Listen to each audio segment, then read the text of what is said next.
20 روزہ دورہ تفسیر القرآن کا آج چوتھا دن ہے اور پہلی نشست ہے۔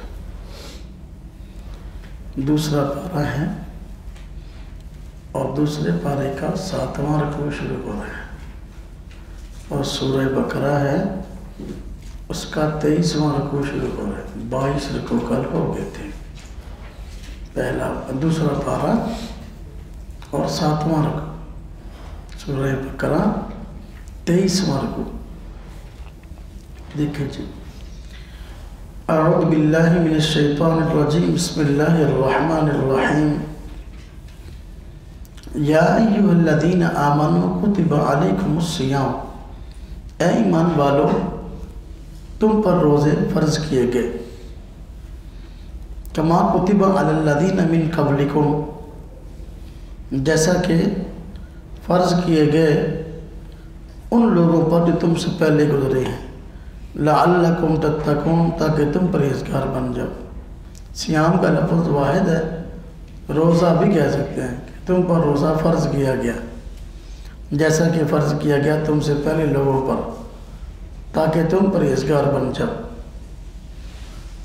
دیکھیں، اللہ رب العزت نے اس سے پہلے اس بات کی تلقین کی تھی کہ بھئی دین اسلام میں پورے کے پورے داخل ہو جاؤ۔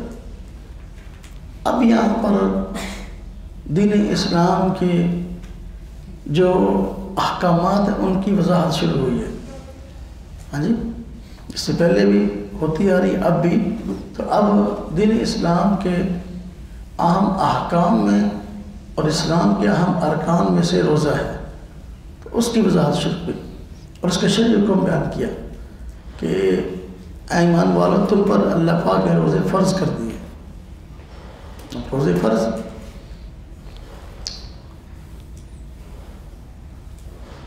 حضور نبی پاک صلی اللہ علیہ وسلم اسلام کی بنیاد 5 چیزوں پر ہے، تو 5 چیزوں میں سے ایک روزہ بتلایا۔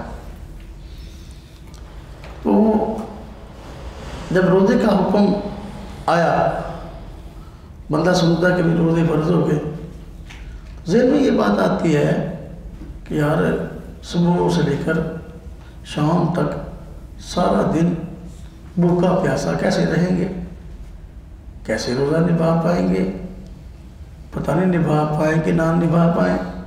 تو اللہ پاک نے حوصلہ دینے کے لیے فرمایا کما کتب علی الذین من قبلکم لعلکم تتقون، یہ کوئی نیا حکم نہیں جو تم پر نازل ہوا، بلکہ تم سے پہلے لوگوں پر بھی روزے فرض تھے، لہذا جب وہ روزے نبھا رہے تھے ان کے لیے کوئی مشکل نہیں، پھر تمہارے لیے کیا مشکل پیش آئے گی۔ اور روزے کا مقصد بتا دیا کہ روزے کا مقصد اللہ تبارک تعالیٰ کے ہاں بھوکا پیاسا مارنا نہیں بندے کو، بلکہ تقویٰ اور پرہیزگاری جو ہے اس کو اجاگر کرنا ہے، اس کا مقصد پرہیزگاری ہے۔ اب روزے سے پرہیزگاری کیسے آئے گی؟ دیکھو، ہم دیکھتے ہیں کہ عام طور پر جب بندے کا روزہ نہیں ہوتا تو اس کا گناہوں کی طرف دھیان زیادہ جاتا ہے اور عملاً گناہ کر بھی لیتا ہے، لیکن جب بندے کا روزہ ہوتا ہے تو پھر بندے کا دھیان گناہ کی طرف عموماً کم جاتا ہے۔ اور اسی طرح اگر گناہ کرنے کو جی چاہے بھی تو بندہ حیا کرتا ہے کہ بھئی دیکھو میرا روزہ ہے، میں نے جو ہے گناہ نہیں کرنا۔ تو روزے کی حالت میں بندہ عموماً گناہ سے بچتا ہے، تو اس وجہ سے ہاں جی فرمایا گیا لعلکم تتقون، روزے کا مقصد ہے پرہیزگاری۔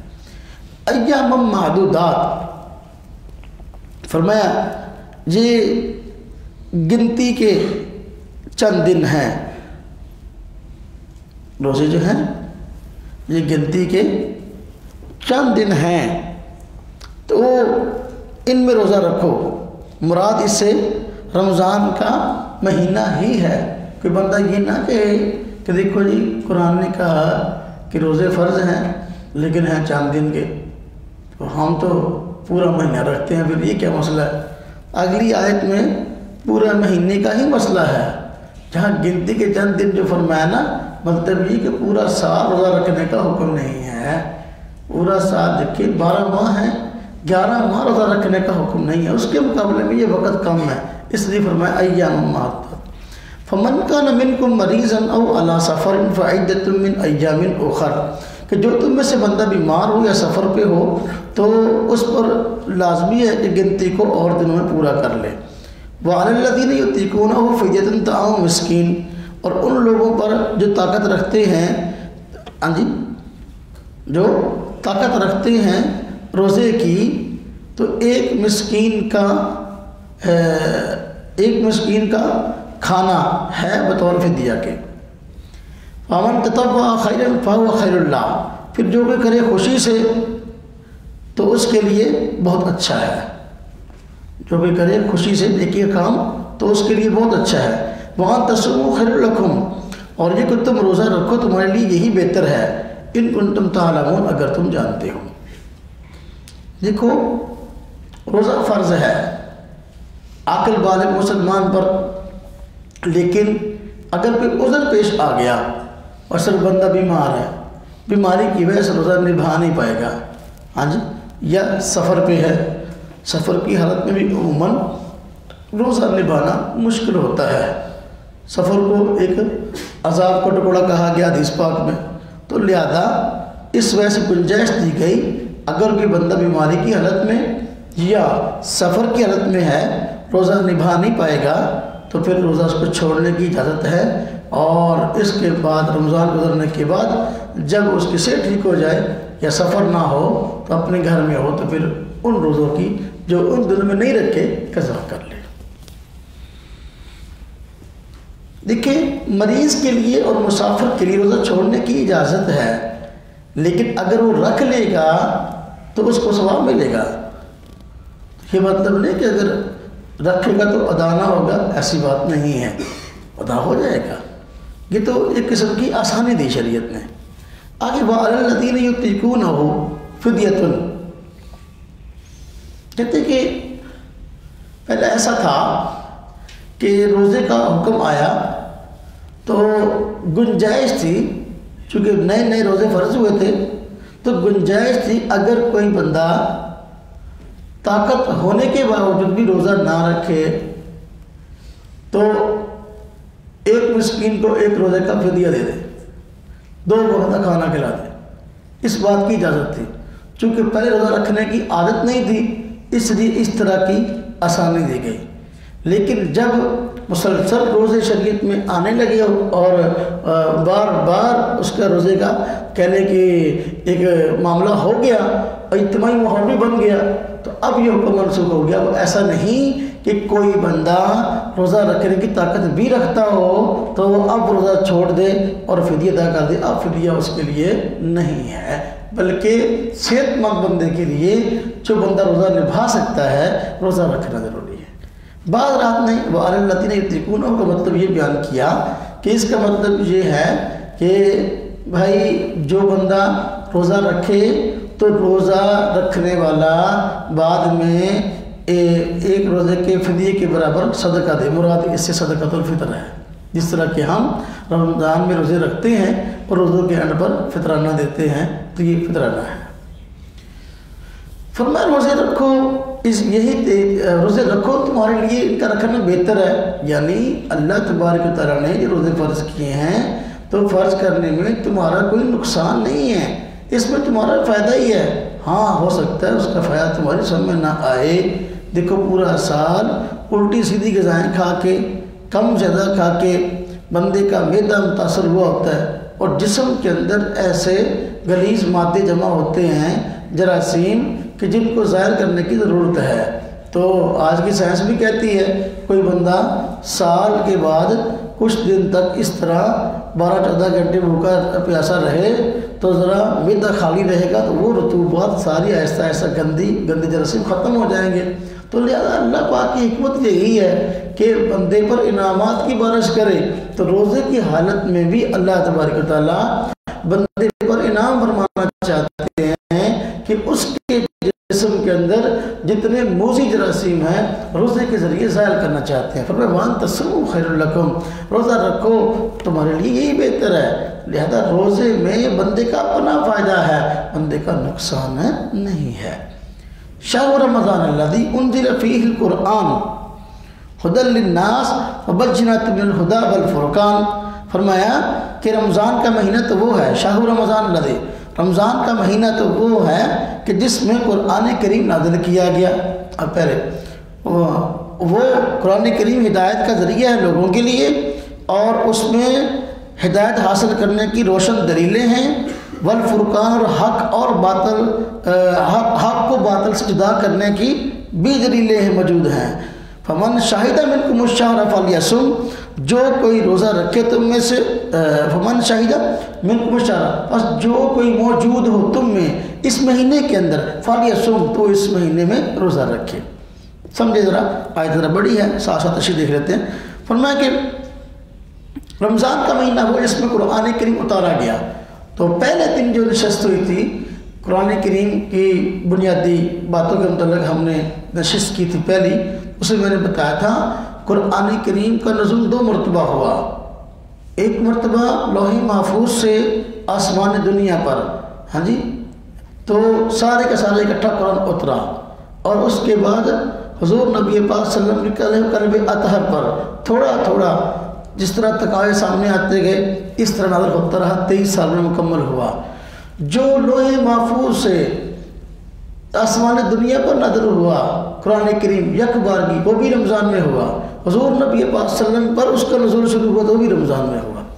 یک بارگی لوح محفوظ سے آسمان دنیا پر اکٹھا آیا، جس رات میں آیا وہ رمضان کی رات لیلۃ القدر ہے، اور جب آپ صلی اللہ علیہ وسلم پر اس کا نزول شروع ہوا تو وہ بھی رمضان کی رات لیلۃ القدر ہے۔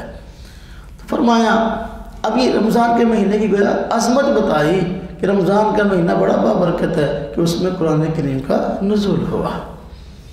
اب قرآن کریم کی صفات بیان کر دی، ھدی للناس، یہ لوگوں کے لیے ہدایت کا ذریعہ ہے۔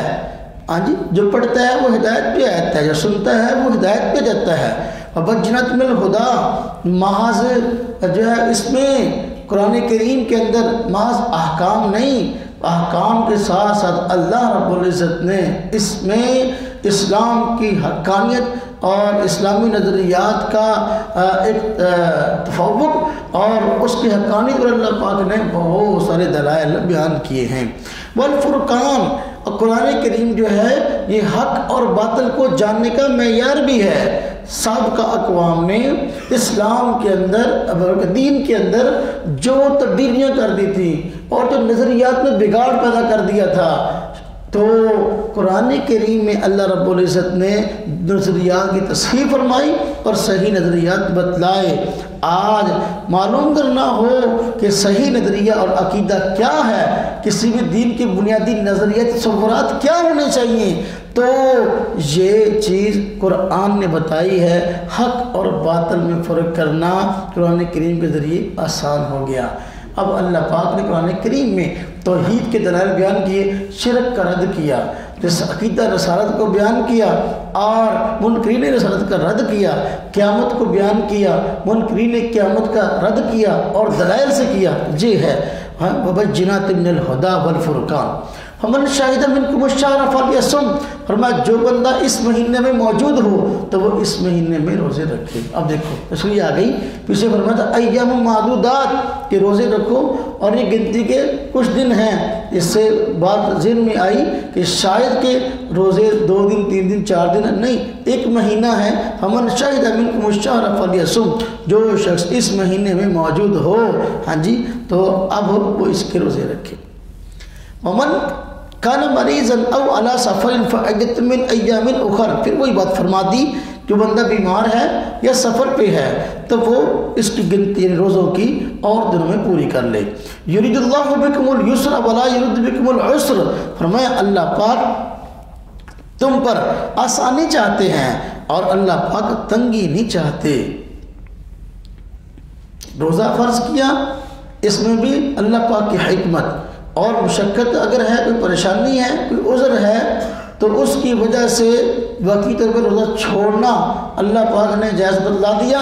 یہ بھی آسانی ہے جو اللہ پاک نے اپنے بندوں کے لیے دی ہے. تو اللہ پاک بندوں پر تنگی ڈالنا نہیں چاہتے، یعنی ایسا وزن نہیں ڈالنا چاہتے جس کو بندہ برداشت نہ کر سکے، بلکہ اگر کوئی عذر ہے تو روزہ چھوڑے، رمضان کے بعد رکھ لے، لیکن عذر وہ صحیح. جان بوجھ کر روزے چھوڑنا اور اس کی عادت بنا لینا تو یہ تو پھر اسلام کے شخص کے بھی خلاف ہے اور بندے کی مسلمانی کے بھی خلاف ہے. وَلِتُكْمِلُوا الْعِدَّةَ وَلِتُكَبِّرُوا اللَّهَ عَلَىٰ مَا هَدَاكُمْ وَلَعَلَّكُمْ تَشْكُرُونَ. اس واسطے کہ تم پوری کرو گنتی کو اور یہ کہ تم اللہ رب العزت کی بڑائی بیان کرو. عَلَىٰ مَا هَدَاكُمْ، اس طریقے کے مطابق کہ جس کی اللہ پاک نے تم کو رہنمائی کی ہے. وَلَعَلَّكُمْ تَشْكُرُونَ، تاکہ تم اللہ پاک کا احسان مانو.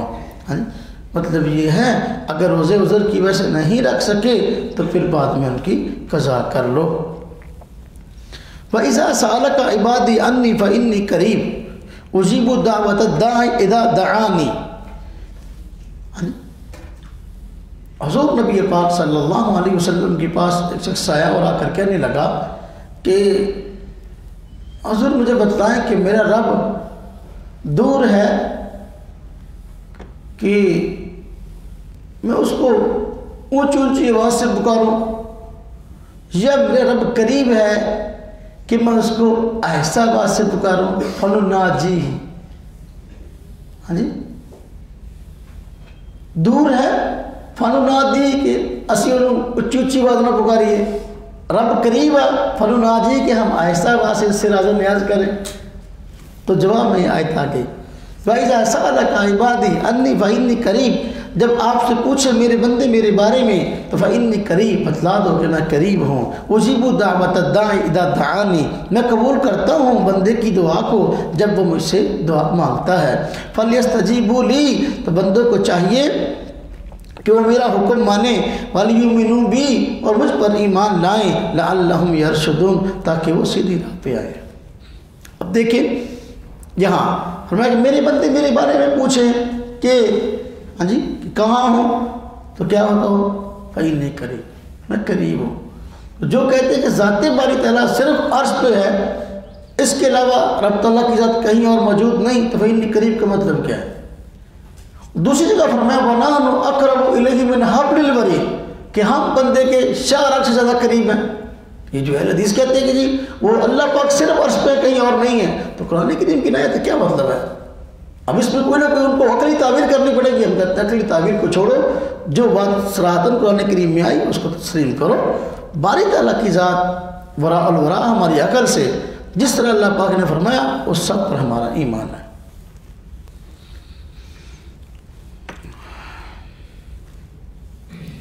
اللہ پاک فرماتے ہیں بندہ مجھ سے دعا کرے میں قبول کرتا ہوں. بندہ مجھ سے دعا کرے میں قبول کرتا ہوں.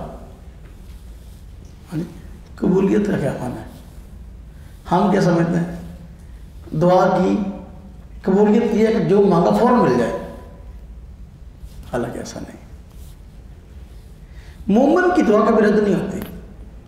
مومن کی دعا کبھی رد نہیں ہوتی. اللہ رب العزت مسلمان کی دعا کو جو اللہ پاک سے مانگتا ہے نا، اس کی حکمتیں ہیں دینے نہ دینے میں، لیکن اس دعا کے اثرات جو ہے بالکل وہ فضول نہیں جاتے. بس اوقات بندہ اللہ پاک سے کوئی چیز مانگتا ہے، اللہ پاک کی حکمت ہوتی ہے دینے میں اور بندے کے حق میں وہ بہتر ہوتی ہے، بندہ دے دیتا، اللہ پاک دے دیتا ہے وہ چیز.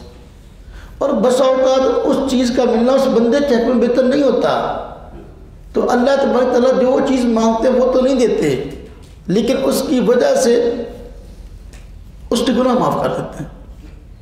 اور بس اوقات بندہ مانگتا ہے وہ نہیں دیتے، لیکن اس کی وجہ سے اللہ پاک اس پر آنے والی آفتوں کو ٹال دیتے ہیں اس دعا کی برکت سے.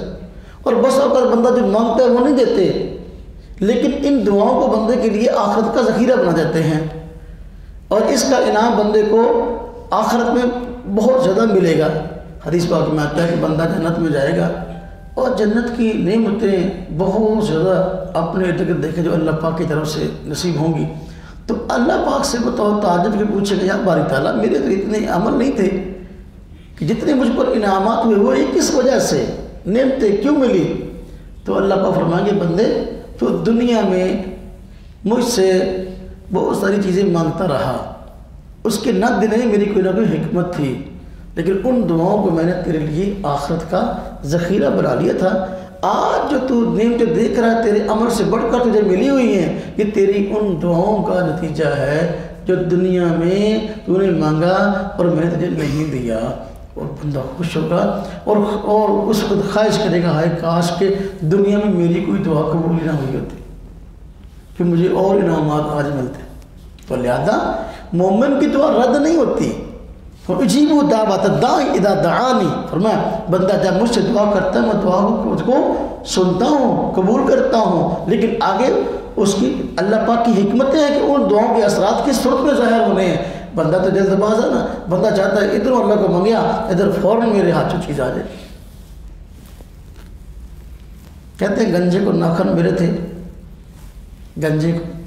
گنجا آدمی تھا، اس کے ناخن نہیں تھے، اس نے کہا یا اللہ مجھے ناخن دے، یا اللہ مجھے ناخن دے۔ جو ہی اس کو ناخن ملے اس بیچارے نے اپنی ٹینٹ چھیل لی مڑ کے۔ اس گنجے نے یہ کہتا اپنی ٹینٹ بار بار ناخن مار مار کے ٹینٹ ساری چھیل لی نے اپنے۔ لہذا وہ اللہ پاک کی حکمت ہے کسی چیز کے دینے نہ دینے میں۔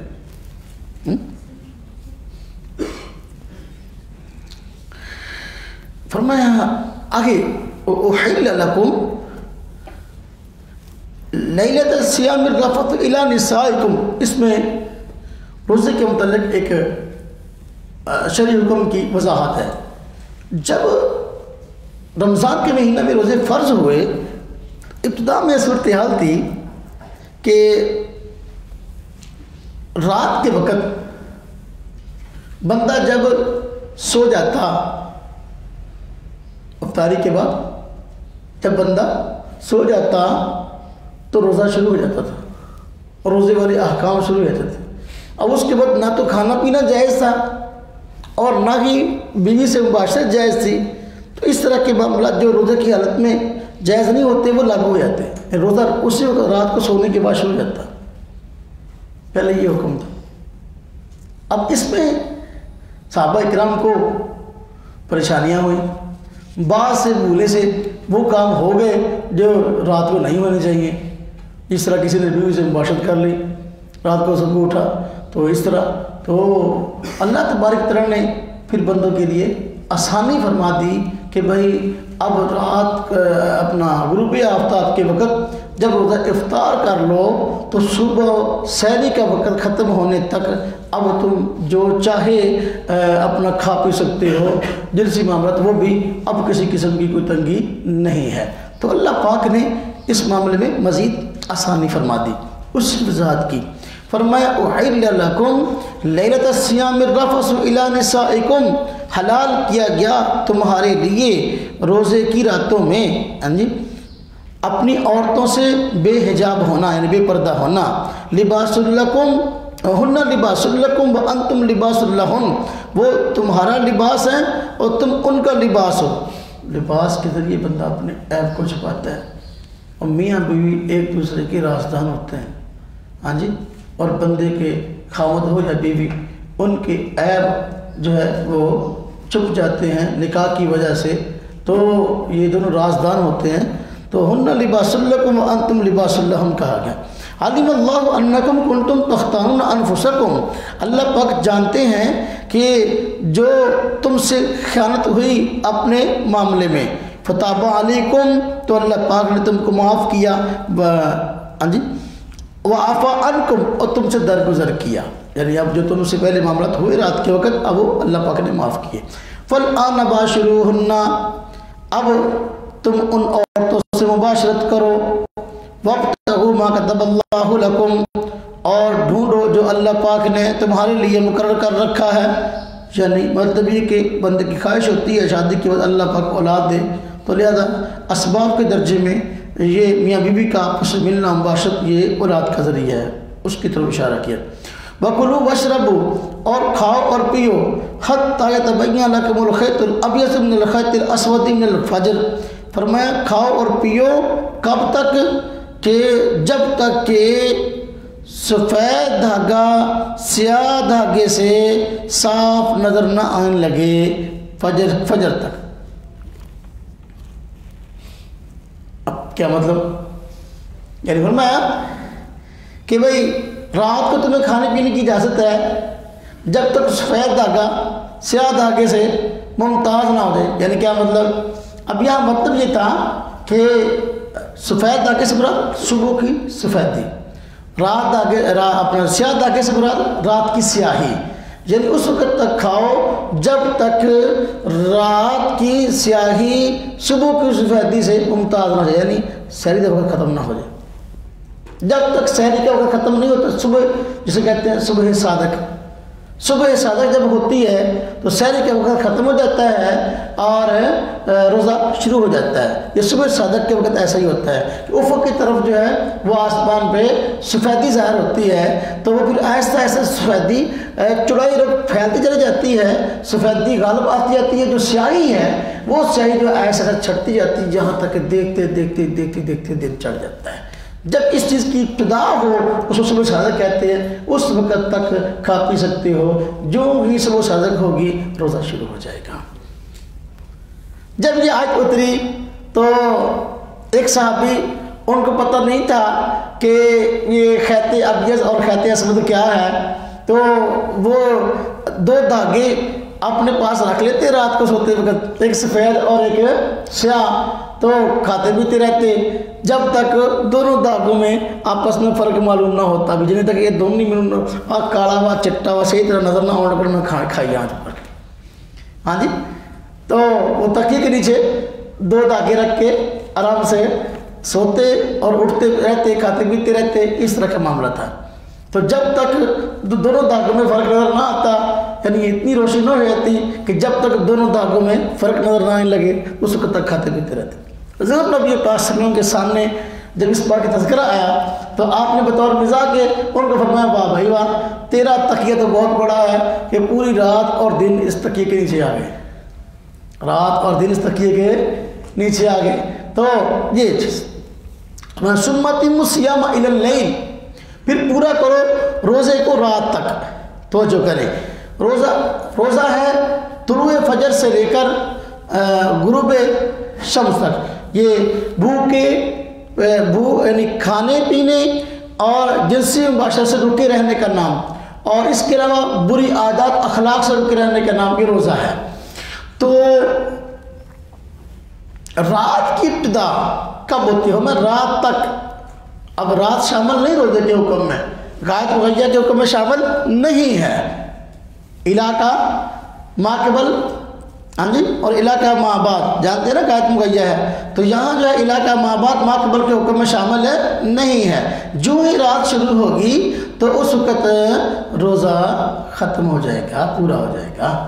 اور رات کب شروع ہوتی ہے؟ جب سورج غروب ہو، جب سورج غروب ہو. اسلامی تاریخ سورج کے غروب ہونے کے وقت بدل جاتی ہے. جو ہی سورج غروب ہوا، مغرب کی اذان اللہ اکبر کی آواز سنائی دی تو اس وقت تاریخ بدل گئی. اس وقت رات شروع ہو گئی، رات شروع ہو گئی. اب یہ جو شیعہ لوگ ہیں نا رمضان مبارک میں، یہ ویسے بھی اذانیں ہمارے ساتھ دیتے نہیں، ہم سے آگے پیچھے رہتے ہیں. یہ دو طبقے ہیں، وہ کسی طریقے سے بھی جو ہے نا سب مسلمانوں کے ساتھ چلنے کو تیار نہیں ہیں. وہ اہل حدیث وہ بھی اگے پیچھے ہی ہے. انہوں نے اذان ساڑھے نال نہیں کہنی، جہاں سب تو ہوتا ہے پونا گھنٹہ پہلے تو یا سب تو بعد. شیعہ کا بھی یہی حال ہے.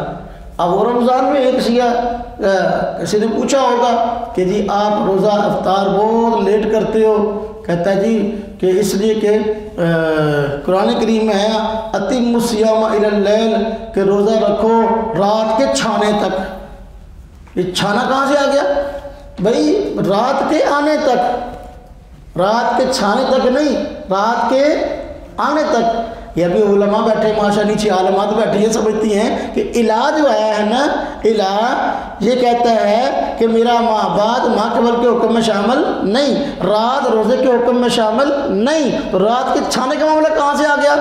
جب جو ہی سورج غروب ہوگا اس وقت روزہ پورا ہو جائے گا، اب روزے کا تصور نہیں ہے۔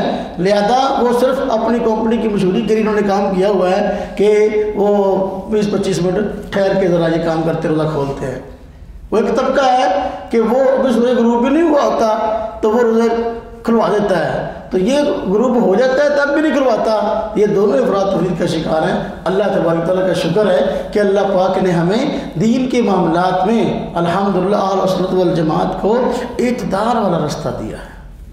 نہ تو 5 منٹ پہلے کھلانے تو نہ یہ نہ بندہ روزہ کھولنا ٹائم بھی ہو گیا پھر بھی 25 منٹ لیٹ کھول لے، ایک کام خراب ہے، یہ کام خراب ہے۔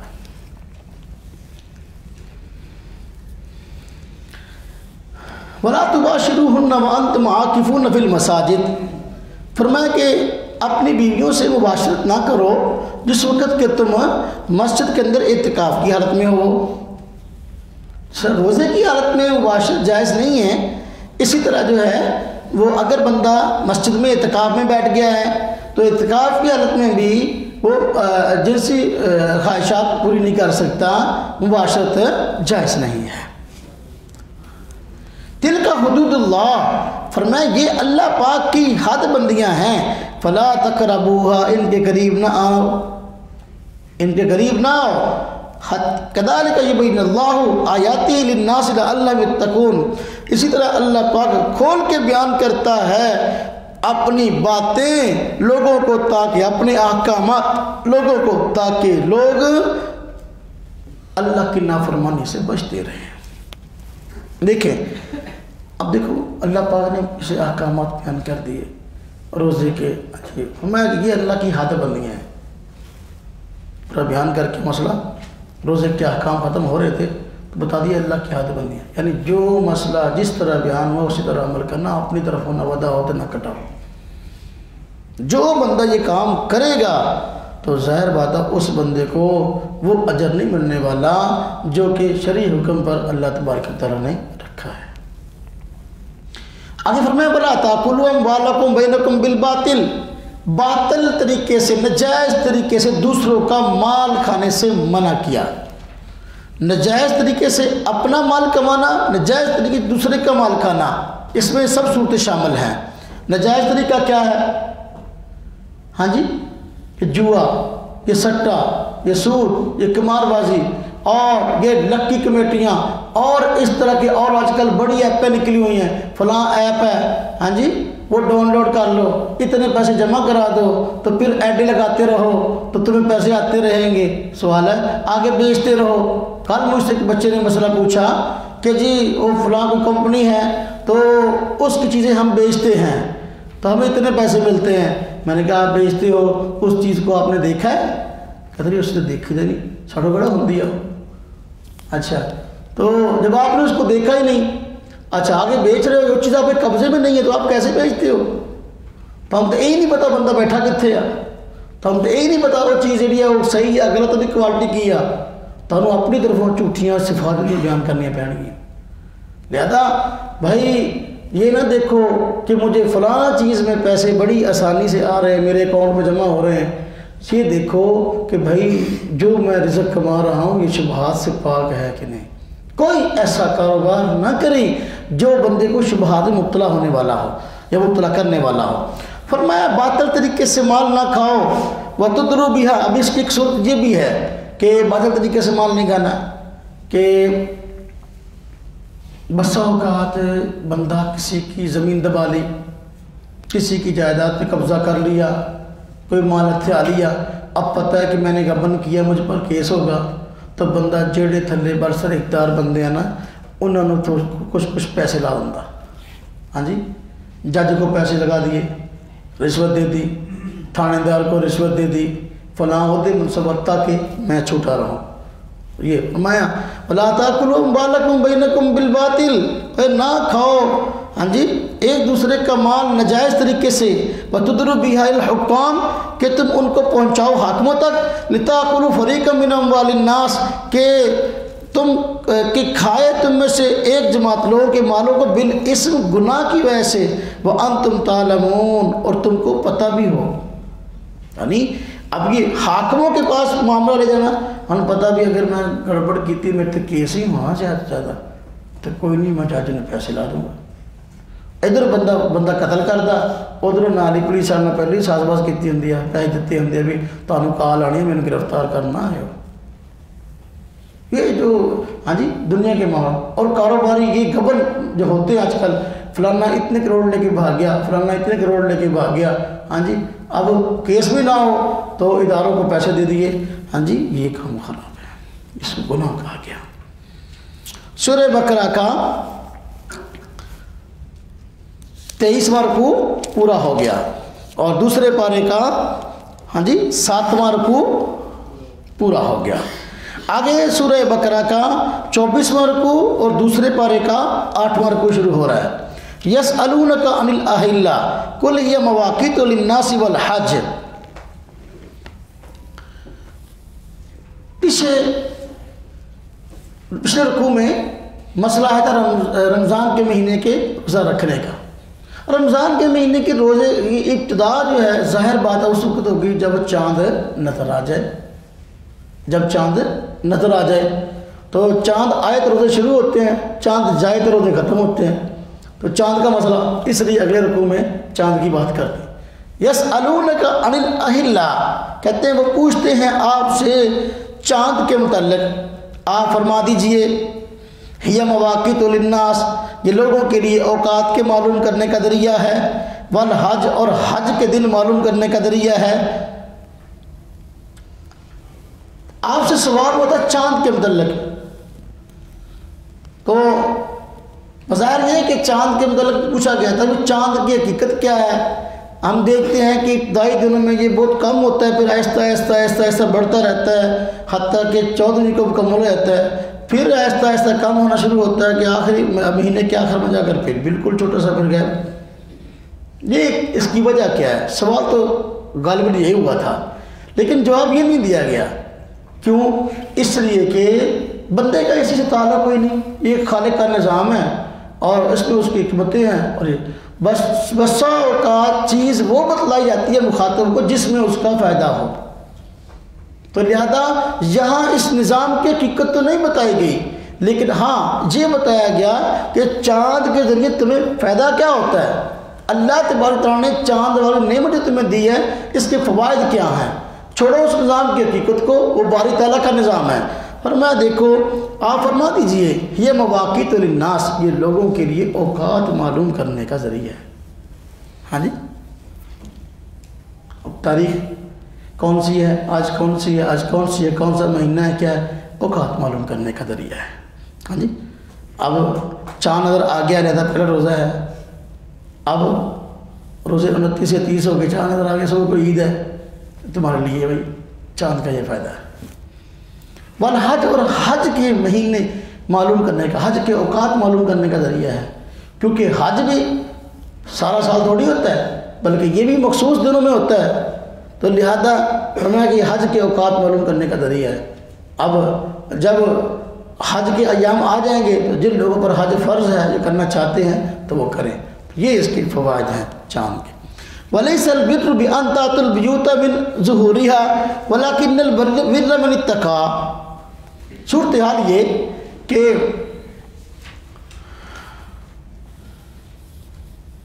حج جو ہے وہ اسلام سے پہلے بھی ہوتا تھا، مشرکین مکہ حج کرتے تھے، لیکن حج کے اندر انہوں نے کچھ ایسی رسومات اور بدعات شامل کی ہوئی تھیں جن کا حج کے ساتھ کوئی تعلق نہیں تھا۔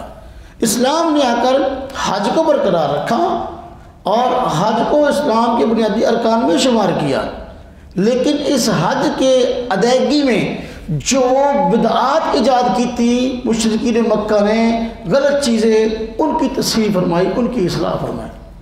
اب ایک مسئلہ انہوں نے خود گھڑ رکھا تھا مشرکین مکہ نے کہ بھئی جو بندہ مکہ کا رہائشی ہے اگر اس نے حج کا احرام باندھ لیا ہے تو اب اس کے لیے حج کا احرام باندھنے کے بعد وہ کہتے تھے، مسئلہ ایسے نہیں تھا، وہ یہ کہتے تھے جس بندے نے مکہ کا رہائشی حج کا احرام باندھ لیا ہے اب وہ اپنے گھر میں آنا چاہے احرام باندھ کے تو گھر میں نہیں آ سکتا۔ ہاں جی اگر انہیں آنا ہوئے تو دروازے کو داخل نہیں ہونا، پچھو کان ٹپ گیا ہونا کیا کرنا ہے؟ مسئلہ خود ہی بنا ہوتا. یہ جو بندہ مکہ کا رہائشی ہے، اگر اس نے حج کا احرام باندھ دیا کہ حج کروں گا، احرام بھی باندھ دیا، نیت کر لی، اب اگر گھر آنے کی ضرورت پڑے تو دروازے سے داخل نہیں ہونا، بلکہ پیچھے سے نقب لگا کے دیوار پھلانگ کے اس طرح جیسا چور آتے ہیں اس طرح آنا ہے. حالانکہ یہ کوئی نیکی نہیں تھی، اس لیے فرمایا وَلَيْسَ الْبِرُّ بِأَن تَأْتُوا الْبُيُوتَ مِنْ ظُهُورِهَا، نیکی یہ نہیں ہے کہ تم آؤ گھروں میں ان کے پیچھے سے، وَلَكِنَّ الْبِرَّ مَنِ اتَّقَىٰ، نیکی یہ ہے کہ تقوی پرہیزگاری اختیار کرو. نیکی یہ ہے کہ جو بندہ تقوی پرہیزگاری اختیار کرے. وَآتُوا الْبُيُوتَ مِنْ أَبْوَابِهَا، اگر ضرورت پڑے تو بھائی گھروں میں آؤ ان کے دروازوں سے. وَاتَّقُوا اللَّهَ لَعَلَّكُمْ تُفْلِحُونَ، ہاں جی ڈرو اللہ سے تاکہ تم کامیاب ہو جاؤ. حدیث پاک ہے نا، میں علم کا شہر ہوں، علی اس کا دروازہ ہے. کہتے ہیں میں امام ابو حنیفہ رحمۃ اللہ کی تقلید کرتے ہیں نا، تو وہ کوفہ میں تھے، علی بھی کوفہ میں تھے. ہاں جی تو ہم دروازہ پھلانگ کے نہیں آتے، ہم دروازے کے اندر سے آتے ہیں. وَقَاتِلُوا فِي سَبِيلِ اللَّهِ الَّذِينَ يُقَاتِلُونَكُمْ وَلَا تَعْتَدُوا، فرمایا جہاد کا حکم ہے کہ قتال کرو، جنگ کرو اللہ کے راستے میں ان لوگوں سے جو تم سے جنگ کرتے ہیں. وَلَا تَعْتَدُوا، زیادتی نہ کرنا، حد سے نہ بڑھنا. إِنَّ اللَّهَ لَا يُحِبُّ الْمُعْتَدِينَ، اللہ پاک حد سے بڑھنے والوں کو پسند نہیں کرتے. اب جو بندہ تلوار اٹھا کے ہمارے خلاف آ گیا لڑائی کرنے کے لیے، اب ہم نے بھی اس کو اس کی شرارت کا جواب دینا ہے. لیکن جڑا سارا لڑتا نہیں ہے، سارے خلاف کو سازش نہیں کر رہا، سکیں ٹھیک ہے بھائی رہیے چپ کر کے، کوئی مسئلہ نہیں ہے. وَقْتُلُوهُمْ حَيْثُ ثَقَفْتُمُوهُمْ، اب جو کفار مکہ وغیرہ، وہ تو اب نہ صرف یہ کہ ہمارے نظریاتی مخالف تھے، بلکہ ہر طرح سے ہمارے خلاف محاذرے کیے ہوئے تھے. اس لیے جہاد کا حکم دیا گیا. 13 سالہ دور صبر کا تھا، ہر طریقے سے مسلمانوں کو پریشان کیا گیا، مارا گیا، علاقے سے نکالا گیا، صبر کا حکم تھا. اب جب ان کی شرارتیں پھر بھی کم نہ ہوئیں، جہاد کا حکم آیا. دیکھیں کہ شریف آدمی جو ہے نا، شریف آدمی جو دوسروں سے جھگڑا نہیں چاہتا، تو بس اوقات کہتا یار میں نہ لڑنا، چلو میں علاقہ چھڈ کے ہور تھاں چل جانا. ہوں جو کہتے ہور تھاں چلا گیا تو ہوں بھی جاننا چھڈو، یہ مطلب جتیاں کھان دے قابل ہو. تو مکہ والے جو وہ یہی تھا کہ صحابہ کرام نے مدینہ ہجرت بھی کر لی تو پھر بھی ان کی شرارتیں کم نہ ہوئیں، تو پھر اس لیے ان کے علاج کے لیے یہ کام ہوا. ہاں جی فرمایا وَقْتُلُوهُمْ حَيْثُ ثَقَفْتُمُوهُمْ، ہاں جی قتل کرو ان کو جس جگہ تم پاؤ. وَأَخْرِجُوهُمْ مِنْ حَيْثُ أَخْرَجُوكُمْ، ان کو نکالے تم بھی جہاں سے انہوں نے تم کو نکالا ہے. وَالْفِتْنَةُ أَشَدُّ مِنَ الْقَتْلِ، اور فتنہ بازی تو قتل سے زیادہ سخت ہے. وَلَا تُقَاتِلُوهُمْ عِنْدَ الْمَسْجِدِ الْحَرَامِ، مسجد حرام کے پاس ان کو قتل نہ کرو، یعنی ان سے جہاد نہ کرو، ان سے جنگ نہ کرو. حتیٰ یقاتلوکم فی، یہاں تک کہ وہ خود تم سے اس جگہ قتال کریں، جنگ کریں. فَإِنْ قَاتَلُوكُمْ فَاقْتُلُوهُمْ، اگر وہ تم سے لڑیں تو پھر تم ان سے بھی لڑو، تم ان کو قتل کرو. كَذَلِكَ جَزَاءُ الْكَافِرِينَ، یہی ہے بدلہ، یہی ہے سزا کافروں کی. کفار مکہ کی شرارتیں کم نہیں ہوتی تھیں، اس لیے فرمایا کہ ٹھیک ہے پھر اگر وہ تمہیں جہاں پاتے ہیں تو تمہیں قتل کرنے سے گریز نہیں کرتے تو ان کا علاج بھی ضروری ہے، لہذا ان کو بھی قتل کیا جائے. دوسری بات بتائی کہ مسجد حرام کا ادب ہے. کل ہم نے پڑھا ابراہیم علیہ السلام نے دعا کی تھی یا اللہ اس علاقے کو امن کا گہوارہ بنا دے. اب وہ جو حدود حرم ہے تو وہاں پر کسی کو قتل کرنا جائز نہیں ہے، لیکن فرمایا کہ اگر مشرکین مکہ میں سے کوئی اس طرح کی جسارت بھی کریں کہ مسجد حرام کے قریب حرم کی حدود میں جو مقدس جگہ ہے تمہیں قتل کرنے کے در پہ ہو جائیں تو پھر علاج میں بدلے میں تم بھی ان کا یہ علاج کر سکتے ہو. جزاء الکافرین، کافروں کا یہی علاج ہے، کافروں کا یہی علاج ہے. جو باز نہیں آتے نا اپنی شرارتوں سے تو پھر علاج یہی ہے کہ ذرا ان کا دماغ ٹھیک کیا جائے. فَإِنْ انْتَهُوا فَإِنَّ اللَّهَ غَفُورٌ رَحِيمٌ، فرمایا اگر وہ باز آ جائیں تو اللہ پاک بخشنے والا رحم کرنے والا ہے. اگر وہ اپنی شرارتیں چھوڑ دیں تو ہمیں ان سے کیا مسئلہ، لیکن اگر وہ باز نہیں آتے تو پھر تو جو ہے معافی نہیں ہوگی. وَقَاتِلُوهُمْ حَتَّى لَا تَكُونَ فِتْنَةٌ، فرمایا ان سے قتال کرو، جی جہاد کرو یہاں تک کہ فتنہ باقی نہ رہے، وَيَكُونَ الدِّينُ لِلَّهِ، اور ہو جائے دین سارے کا سارا اللہ کے لیے، فَإِنِ انْتَهُوا، تو اگر وہ باز آ جائیں، فَلَا عُدْوَانَ، تو کسی پر زیادتی نہیں کی جائے گی، إِلَّا عَلَى الظَّالِمِينَ، سوائے ظالموں کے۔ دیکھو بتا دیا کہ جہاد کا حکم، جہاد کا مقصد اعلاء کلمت اللہ ہے، جہاد کا مقصد دوسروں کی جان لینا نہیں، مقصد یہ ہے کہ جو اللہ تبارک تعالیٰ کا بھیجا ہوا دین ہے لوگ اس کو اپنانے والے اور اس پر عمل کرنے والے بن جائیں، دین کا بول بالا ہو جائے، اصل مقصد یہ ہے۔ لیکن دیکھو اگر مخالفین باز نہیں آئیں گے تو پھر جہاد کرنا پڑے گا، فرمایا کہ اس وقت تک ان سے لڑتے رہو جب تک دین کی سربلندی نہیں ہو جاتی۔ تو فرمایا اگر دیکھو یہ ہتھیار ڈال دیں، یہ کہیں کہ ہم تم سے نہیں لڑتے، تو پھر ہماری بھی کوئی لڑائی نہیں۔ دیکھو ہم میں اور کافر میں کیا فرق ہے؟ اگر کفار کبھی مسلمانوں سے جنگ بندی کا معاہدہ کر لیں تو مسلمان اس کی رعایت کرتے ہیں اور پھر لڑنا جائز نہیں سمجھتے، لیکن کافر جو ہے نا وہ عموماً تاریخ یہ بتاتی ہے، ایک مرتبہ نہیں اس کے سینکڑوں واقعات ہیں کہ جب کافروں کو شکست ہونے لگتی ہے نا تو پھر جنگ بندی کا معاہدہ کر لیتے ہیں، ہم جنگ بند کرتے ہیں۔ تو جنگ بندی کا معاہدہ در حقیقت دوبارہ نئے سرے سے نئی جنگ کی تیاری کے لیے وہ کرتے ہیں، یعنی ان کی کوشش ہوتی ہے کہ جنگ بندی کا معاہدہ کر لیں، مسلمان اطمینان سے ہمارے متعلق بے خوف ہو جائے گا اب ہم سے نہیں لڑیں گے، تو پیچھے پوری جنگ کی تیاری دوبارہ پھر جو ہے وہ حملہ کر دیتے ہیں۔ جبکہ مسلمانوں کو حکم دیا کہ فَإِنِ انْتَهُوا، اگر وہ باز آ جائے لڑائی سے، فَلَا عُدْوَانَ إِلَّا عَلَى الظَّالِمِينَ، اب جو ہے ان پر کوئی کسی قسم کا ظلم نہیں ہونا چاہیے، زیادتی نہیں ہونی چاہیے۔ ہاں جو ظالم ہے یعنی سرکش ہیں ان کا علاج ضروری ہے۔ آگے فرمایا الشہر الحرام بالشہر الحرام والحرمات قصاص،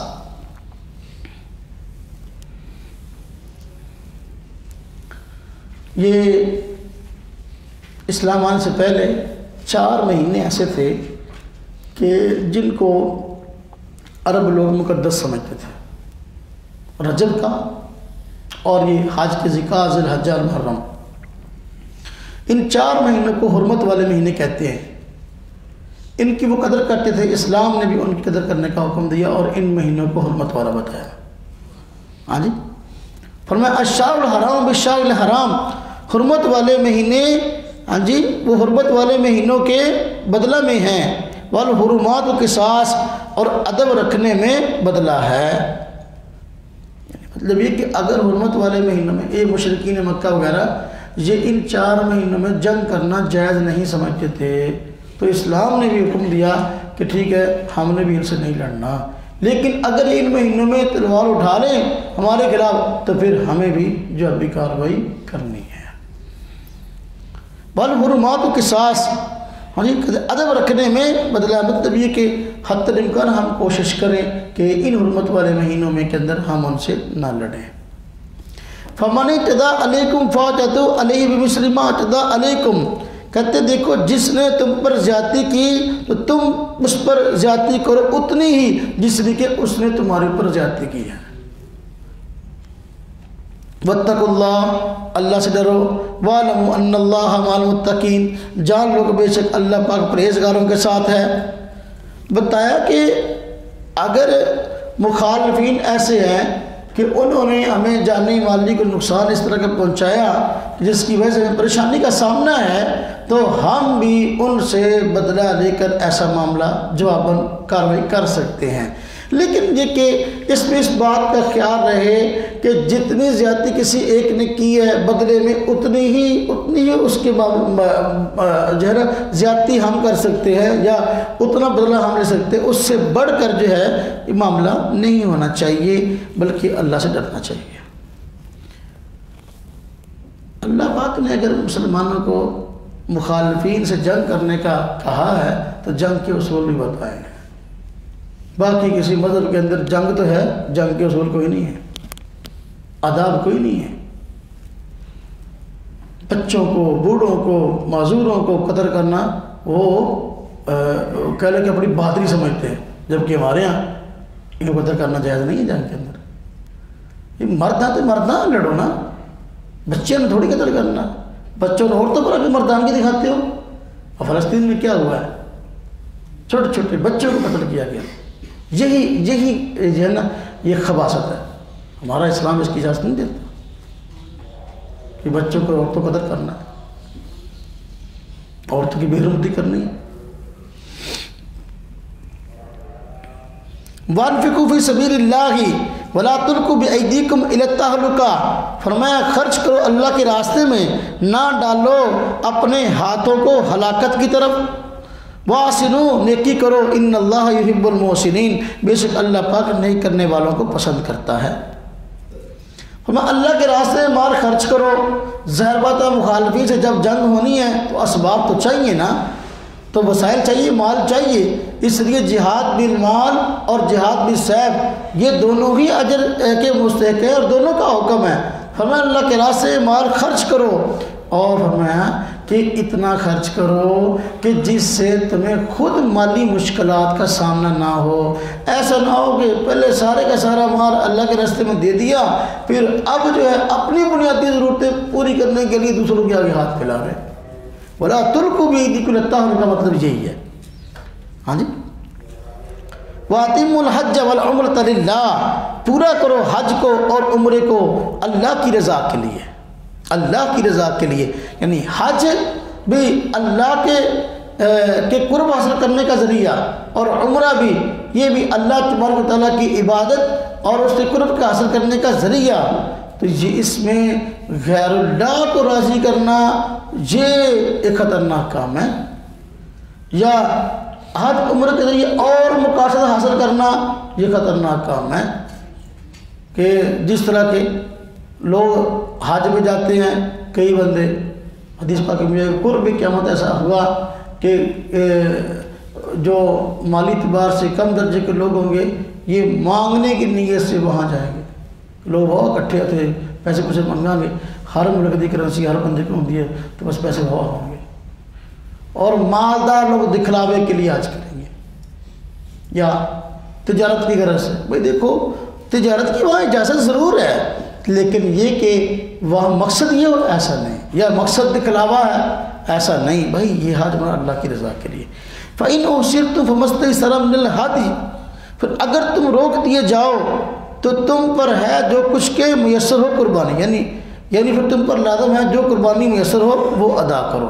وَلَا تَحْلِقُوا رُؤُوسَكُمْ حَتَّى يَبْلُغَ الْهَدْيُ مَحِلَّهُ, اور نہ اپنے بال منڈواؤ یہاں تک کہ ہاں جی قربانی اپنے ٹھکانے پر پہنچ جائے. یہاں سمجھے,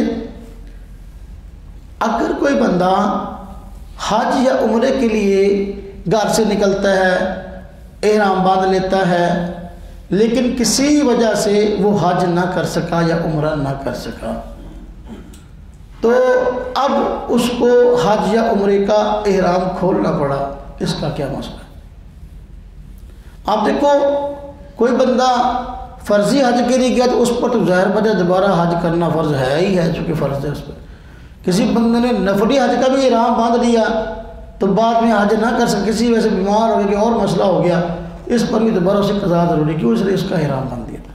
اس طرح عمرہ اقدام کرنا فرض نہیں ہے, لیکن کسی بندے نے عمرے کا احرام باندھ لیا تو اب اگر عمرہ نہ کر سکا, کسی وجہ سے رک گیا, تو اب اس عمرے کی قضا ضروری ہے. لیکن وقتی طور پر جب وہ کسی وجہ سے حج یا عمرہ نہ کر سکا, مثلا کفار کی طرف سے کوئی رکاوٹ پیش آ گئی, جس طرح کہ حدیبیہ کے مقام پر مسلمانوں کو عمرہ کرنے سے روک دیا کہ صحابہ کرام کو, آپ صلی اللہ علیہ وسلم کو, اس طرح اگر اس طرح کا معاملہ ہو تو پھر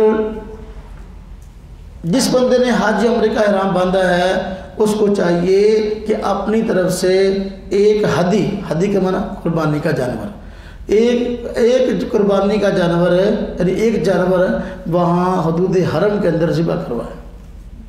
اب یا تو اسی کو تو وہاں سے بھیجے کہ جاؤ بھائی, اس کو کہنا فلاں دن ذبح کر دینا ادھر, اور ادھر میں پھر اپنا احرام اتار دوں گا. تو یا آج کل جدید دور ہے کہ اگر بندہ نہیں جا سکا تو جو بندہ وہاں مکہ مکرمہ میں رہتا ہے اس کو فون کرے کہ بھائی میں نے عمرے کے لیے احرام بنا تھا لیکن اس مجبوری کی وجہ سے اب میں عمرہ نہیں کر سکتا، تو آپ میری طرف سے حدود حرم میں ایک جانور ذبح کر دے۔ جب وہ ہدی قربان ہو جائے گی تو پھر یہ بندہ اپنا احرام کھول دے گا اور اپنی ٹینٹ کروا دے گا۔ یہ مسئلہ ومن کان منکم مریضا او به اذى من راسه وفدیۃ من صیام او صدقۃ او نسک، فرمایا تم میں سے جو بندہ بیمار ہو یا اس کے سر میں کوئی تکلیف ہو تو پھر ایک روزے کا فدیہ ہے یا تو بدلہ ہے روزے کا، یا صدقہ ہے یا قربانی، یا قربانی۔ دیکھو یہاں پر میں آ گیا کہ اگر ایک بندہ بیمار ہے، اب آپ جب روزے کی حالت میں بندہ کچھ پابندیاں لاگو ہوتی ہیں نا، جب حج کے احرام کی حالت میں پابندیاں ہوتی ہیں بندے پر، اس نے اپنے بال نہیں کاٹنے، ناخن نہیں کاٹنے وغیرہ، تو اگر بندہ بیمار ہو گیا، بیماری کی وجہ سے کوئی جو پابندیاں ہیں ان میں سے کوئی چیز استعمال کرنی پڑی، یا بندے کو سر میں کوئی تکلیف ہو گئی، زخم ہو گیا، بال وغیرہ کاٹنے پڑے سر کے، ہاں جی، یا جوئیں بہت زیادہ پڑ گئی، بندہ ہر وقت پریشانی میں ہے تو پھر بال کاٹنے پڑ گئے، ہاں جی، تو پھر اس وقت فرمایا گیا کہ بدلے میں یا تو فدیے میں روزہ رکھے، یا صدقہ دے، یا قربانی دے، ہاں جی، 3 روزے رکھے گا، یا 6 محتاجوں کو کھانا کھلائے گا، یا ایک دمبا یا ایک بکرا ذبح کرے گا، ان 3 کاموں میں سے کوئی ایک کرے گا۔ فَإِذَا أَمِنْتُمْ، پھر جب تم فرمایا امن کی حالت میں ہو جاؤ، تو مطلب یہ کہ اگر تم حج کا احرام بات تمہیں یا عمرے کا، لیکن کسی وجہ سے دشمن نے روک دیا، جنگ چھڑ گئی، حج یا عمرہ نہیں کر سکے، اب امن قائم ہو گیا، وہ خوف جاتا رہا، تو اب تم لوگ جو ہے اپنے معاملات کو پورا کرو۔ فمن تمتع بالعمرۃ الی الحج، کہ جو بندہ فائدہ اٹھائے عمرہ سے حج کے ساتھ، فمستیسر من الہدی، تو پھر اس کے لیے ہے ضروری کہ ہدی جو بھی میسر ہو آسانی سے، یعنی اس پر لازم ہے ایک قربانی جو بھی اس کو میسر ہو۔ فمن لم یجد فصیام ثلاثۃ ایام، بس جو کوئی نہ پائے اس کو تو 3 دن کے روزے رکھے حج کے دنوں میں، اور وسبعۃ اذا رجعتم، اور 7 روزے رکھے یا 7 روزے رکھو جب تم واپس لوٹو۔ تلک عشرۃ کاملہ، یہ 10 روزے ہیں۔ ذالک لمن لم یکن اہل حاضر المسجد الحرام، فرمایا یہ حکم اس شخص کے لیے ہے یا ان لوگوں کے لیے ہے جو کہ مسجد حرام کے رہائشی نہ ہوں۔ واتقوا اللہ، اللہ سے ڈرو، واعلموا ان اللہ شدید العقاب، جان لو کہ بے شک اللہ پاک سخت عذاب دینے والے ہیں۔ یہاں حج تمتع اور حج قران وغیرہ کی وجہ سے قربانی کا حکم ہے کہ اگر بندہ گھر سے صرف حج کے نیت سے جائے اور حج کا احرام باندھ کر حج کے دنوں میں حج کر لے، اسے حج افراد کہتے ہیں، اس کی وجہ سے کوئی قربانی لازم نہیں ہے، یعنی حج برائے حج کی۔ لیکن اگر بندہ ایک ہی سفر میں حج کے ساتھ عمرہ کرنا چاہے، اس کی 2 صورتیں ہیں، ایک ہے حج تمتع کی، دوسری ہے حج قران کی۔ حج تمتع کیا ہے کہ جب بندہ یہاں سے گیا تو پہلے عمرے کا احرام باندھ لیا، جا کے مکہ مکرمہ میں عمرہ کر لیا، عمرہ کر کے احرام کھول دیا، پھر حج کے دنوں میں جا کے پھر حج کا احرام باندھ لیا، یہ ہے حج تمتع۔ حج قران کیا ہے کہ اکٹھا یہاں سے گیا تو حج عمرے کا احرام اکٹھا باندھا، عمرہ کرنے کے بعد جا کے احرام کھولا نہیں، بلکہ احرام باقی رہا، پابندیاں بھی اس پر باقی رہی، تو اب حج کے دنوں میں حج کر کے پھر احرام کھولا، تو یہ دونوں اکٹھی حج اور عمرے کی صورتیں ہیں۔ اگر اس طرح ہوا اس نے حج قران کیا یا حج تمتع کیا تو پھر اس پر بطور شکرانے کے یا بطور کہہ لیں کہ اس فائدے کے اٹھانے کے ایک قربانی دینا ضروری ہے، ایک قربانی دینا حج تمتع کی، حج قران کی ایک قربانی اس کو دینی پڑے گی۔ اگر قربانی کے پیسے اس کے پاس نہیں ہیں، گنجائش نہیں ہے، تو پھر 10 روزے رکھے گا، اس کے بدلے میں 10 روزے، 3 روزے رکھے گا حج کے دنوں میں، اور 7 روزے جب گھر واپس آ جائے تو پھر رکھے گا۔ اس طرح 10 روزے پورے ہو جائیں گے۔ اور فرمایا کہ حج تمتع اور حج قران، اس کا حکم، حج تمتع اور حج قران کا حکم جو ہے یہ اس شخص کے لیے ہے جو بندہ مکہ مکرمہ کا رہائشی نہ ہو۔ کیوں؟ اس لیے کہ جو بندہ مکہ کا رہائشی ہے اس کے لیے کسی وقت بھی کوئی عمرہ کرنا کوئی مشکل نہیں ہے، لہذا اس کو حج کے دنوں میں حج کے ساتھ عمرہ کرنے کی کیا ضرورت ہے کہ وہ حج کے ساتھ عمرے کا بھی احرام باندھے؟ ضرورت نہیں ہے۔ یہ تو اس بندے کی ضرورت ہے جو بندہ مکہ مکرمہ سے دور ہے، قریب نہیں ہے، تو اس کو لالچ ہے کہ چلو بھائی حج تو میں نے کرنا ہی ہے تو اس سے پہلے عمرہ بھی میرا ہو جائے۔ اب یہ تو ہے، لیکن جو مکہ کا رہائشی ہے اس کو عمرے کی ضرورت ہی نہیں ہے، ان دنوں میں وہ تو کبھی بھی کر سکتا ہے، مسئلہ نہیں اس کے لیے، الگ کون سا اس کے پیسے لگیں گے۔ تو لہذا یہ حج تمتع اور حج قران یہ باہر کے لوگوں کے لیے، آفاقیوں کے لیے ہے، لیکن جو مکہ کے رہائشی ہیں ان کے لیے حج تمتع اور قران نہیں ہے، وہ حج افراد ہے ان کے لیے، یعنی اکیلا صرف حج کرنا۔ سورہ بقرہ کے 24 رکوع ہو گئے اور دوسرے پارے کے 8 رکوع ہو گئے، 9واں رکوع شروع ہو رہا ہے، دوسرے پارے کا 9واں رکوع اور سورہ بقرہ کا 25واں رکوع شروع ہو رہا ہے۔ الحج اشہر معلومات، فرمایا حج کے چند متعین مہینے ہیں، حج کے چند متعین مہینے ہیں۔ کون سے مہینے؟ ہاں جی، متعین کا مطلب ان کو آگے پیچھے نہیں کر سکتے۔ شوال، ذیقعد، ذی الحج، شوال، ذیقعد، ذی الحج۔ چھوٹی عید کا ایک چاند ہوتا ہے، نظر آتا ہے، یہ شوال کا ہے، اس کے بعد ذیقعد، اس کے بعد ذی الحج، یہ حج کے متعین مہینے ہیں۔ مشرکین مکہ جو ہے نا بہت گڑبڑ کرتے تھے معاملات میں، تو گڑبڑ میں ایک گڑبڑ یہ بھی کرتے تھے کہ مہینوں کو آگے پیچھے کر دیا کرتے تھے، مہینوں کو آگے پیچھے کر دیا۔ جب جی چاہتا ہمارے جو حرمت والے مہینے انہوں نے طے کیے تھے، یہ 4 مہینے حرمت والے ہیں، تو جب ان کا ان حرمت والے مہینوں میں لڑنے کو جی چاہتا نا، وہ مہینہ پیچھے کر ہوں گے، ادھر دوجا سے کہاں لے آتے، کہنے ہوں گے نا وہ مہینہ پیچھے چلا گیا، آ کہاں، اس طرح کے ہیلے بانے۔ اس طرح وہ حج کے مہینے میں حج کرتے تو تھے، لیکن حج کے معاملات میں گڑبڑ یہ بھی کر رکھی تھی کہ حج کے مہینے بھی آگے پیچھے کر دیتے تھے۔ فرمایا نہ، حج کے متعین مہینے ہیں، کون سے؟ شوال، ذیقعد، ذی الحج۔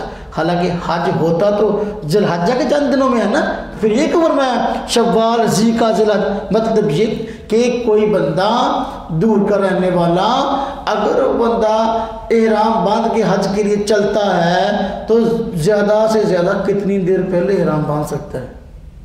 تو شوال کے مہینے میں بندہ حج کا احرام باندھ سکتا ہے، لیکن شوال سے پہلے رمضان میں، شعبان میں، رجب میں، ان مہینوں میں حج کا احرام نہیں باندھ سکتا، بلکہ اگر ضرور کہ جلدی سے جلدی باندھے گا تو شوال ہے یا پھر ذیقعد ہے، پھر ذی الحج ہے۔ کیوں؟ اس لیے کہ جب بندہ حج کا احرام باندھے گا تو دورانیہ جتنا پہلے باندھے گا اتنا ہی پابندیوں کا دورانیہ بڑا ہوا ہوگا، پھر اس کو مشکلات ہوں گی۔ جب بندہ حج کا احرام باندھ دیتا ہے پابندیاں لاگو ہو جاتی ہیں، پھر ان پابندیوں کو نبھانا اس کے لیے مشکل ہو جائے گا، اس لیے شوال سے پہلے حج کا احرام نہیں باندھ سکتا۔ چند متعین مہینے بتایا، فرمایا فمن فرض فیہن الحج، پھر جس نے لازم کر لیا ان مہینوں میں حج کو، فلا رافث ولا فسوق، تو اس کے لیے نہ تو بے حجاب ہونا جائز یعنی مباشرت جائز، اس کے لیے مباشرت جائز نہیں، اور نہ ہی گناہ جائز، ولا جدال فی الحج، اور نہ ہی حج کے دنوں میں جھگڑا جائز۔ اب جس بندے پر حج لاگو ہو گیا اور اس نے حج کا احرام باندھ لیا تو حج کا احرام باندھنے تک حج کی پابندیاں آ گئیں، تو باندھتے وقت ہی حج کی پابندیوں میں یہ بات شامل ہے کہ بندہ جب حج کا احرام باندھ دیا اب بندہ اپنی بیوی سے مباشرت نہیں کر سکتا. اور اسی طرح پابندیوں میں یہ بھی ہے کہ گناہ جو ہے گناہ نہیں کرنا، اس لیے کہ بندہ تو اب بڑی نیکی کی ادائیگی کی طرف جا رہا ہے. گناہ عام دنوں میں بھی منع ہے لیکن حج کے دنوں میں گناہوں سے بچنا کامل اجر ثواب لینے کے لیے زیادہ ضروری ہے. اور حج کے دنوں میں جھگڑا یہ نہیں کرنا، اس سے بچنا ہے. اس کی خصوصی تاکید کیوں کی گئی؟ اس لیے کہ حج کے موقع پر لاکھوں لوگ اکٹھے ہوتے ہیں اور مختلف خاندانوں کے، مختلف قبیلوں کے، مختلف علاقوں کے، مختلف زبانوں کے، مختلف مزاج کے، تو وہاں اکٹھ کی وجہ سے خلاف طبیعت دوسروں کی طرف سے کوئی نہ کوئی معاملہ پیش آ جانا یہ معمول کی بات ہے. تو جب بندے کی خلاف کوئی بھی بات سامنے آئے تو بندہ عموماً لڑنے کو تیار ہو جاتا ہے. اس لیے فرمایا کہ جس بندے پہ حج فرض ہو گیا وہ حج کرنے کے لیے آیا تو بھائی وہ لڑائی نہ کرے، جھگڑا نہ کرے کسی مسلمان سے. وہاں سارے اللہ کے مہمان جو آئے ہوئے ہیں. وَمَا تَفْعَلُوا مِنْ خَيْرٍ يَعْلَمُهُ اللَّهُ، فرمایا جو کچھ بھی تم نیکی کرتے ہو اللہ پاک اس کو جانتا ہے. وَتَزَوَّدُوا فَإِنَّ خَيْرَ الزَّادِ التَّقْوَىٰ، اور ساتھ حج کا خرچ لے لیا کرو اس لیے کہ بہترین زاد راہ تقویٰ ہے. وَاتَّقُونِ يَا أُولِي الْأَلْبَابِ، اور مجھ سے ڈرتے رہو اے عقل مندو. حج کے احکام بیان ہو رہے نا جی، یہ مسئلہ بتایا اگر تم حج کے لیے جاؤ تو وہی جاتے ہو کے ساتھ حج کا کوئی خرچ بھی سامان زیادہ راہ بھی لے لیا کرو. بعض لوگ اس طرح کرتے تھے کہ حج کے لیے نکلتے، ہاں جی وہ کہتے اللہ وارثہ کوئی نہیں، کوئی شاید خرچ کے ساتھ لیتے نہیں تھے، تو پھر رستے میں جب پھر مشکلات پیش آتی تھی لوگوں سے پیسے مانگتے. اس لیے فرمایا نہ بھائی پہلے اپنا انتظام کرو، بجائے یہ دے کہ پھر مشکل سے پریشان ہو کسی کے ہاتھ پہ لاؤ، ایسا نہیں. ذاتی راہ ساتھ دے دیا کرو، بہترین ذاتی راہ تقویٰ ہے. لیکن جہاں تجھے کہنا اللہ سے بھروسہ تو اصل تک گناہوں تو بچنا، فضول خرچی تو بچنا، یہ کام نہ کرو لیکن کہ کچھ نہ کچھ خرچ ساتھ دو. لیس علیکم جناح ان تبتغوا فضلا من ربکم، تم پر نہیں ہے کوئی گناہ اس بات میں کہ تم تلاش کرو اپنے رب کے فضل کو. فاذا افضتم من عرفات، یہاں سمجھیں اصل میں یہ ساری بات سمجھانے کی اس لیے تھوڑی تھوڑی بار کے ساتھ تشریح کر رہا ہوں. لیس علیکم جناح ان تبتغوا فضلا من ربکم، نہ کہ حج کے لیے جا رہے ہو، اگر حج کے سفر کے دوران تمہیں کوئی چیز بیچنی پڑ گئی، خریدنی پڑ گئی تو یہ منع نہیں ہے. یا کوئی چیز اپنے ساتھ لینے کو بیچنے کی سامان تجارت ساتھ لے لیا کہ وہاں چلو بیچ دوں گا، تو اس میں کوئی حرج والی بات نہیں. مقصد یہ نہ ہو، مقصد حج ہو لیکن تب ان بندہ کوئی چیز لے لے چلو بھیا اس میں سارے علاقے عام آ اتنے ذرا کہہ لو کہ لوگوں واسطے خاص ہوگی تو اتنے بیچوں گا، میرا خرچ بن جائے گا، بچ کوئی حرج نہیں. یا وہاں کوئی چیز لی اور بیچ دی اس میں بھی حرج نہیں. مقصد تو حج کرنا ہے لیکن اگر بندہ اس طرح کوئی چیز لے خریدے تو یہ منع نہیں ہے. فَإِذَا أَفَضْتُم مِّنْ عَرَفَاتٍ فَاذْكُرُوا اللَّهَ عِندَ الْمَشْعَرِ الْحَرَامِ، جب تم میدان عرفات سے لوٹو تو یاد کرو اللہ کو مشعر حرام کے پاس. وَاذْكُرُوهُ كَمَا هَدَاكُمْ، تم اس کو یاد کرو جس طرح کہ تمہاری رہنمائی کی اللہ پاک نے. وَإِن كُنتُم مِّن قَبْلِ لَمِنَ الضَّالِّينَ، اگر جو تم اس سے پہلے ناواقف لوگوں میں شامل تھے. دیکھیں میں نے عرض کیا تھا مشرکین مکہ نے حج کے اندر بہت سارے ایسے کام شامل کیے ہوئے تھے جو حج کا حصہ نہیں تھے. خام کھائی انہوں نے اپنی بدعات ایجاد کی ہوئی تھی. ایک مسئلہ انہوں نے یہ کاٹ رکھا تھا اپنے متعلق قریش والوں نے خصوصاً کہ ہم جو ہے نا وہ بیت اللہ کے رکھوالے ہیں، بیت اللہ کی انتظامیہ اور اللہ کے خاص بندے ہیں، تو لہذا ہمارے لیے حج کے دنوں میں اپنا یعنی اگر ہم حج کا احرام باندھیں تو ہمارے لیے مسئلہ گڑھا ہوتا انہوں نے کہ ہمارے لیے حدود حرم سے باہر جانا ٹھیک نہیں ہے، ہم حدود حرم کے اندر ہی رہیں گے.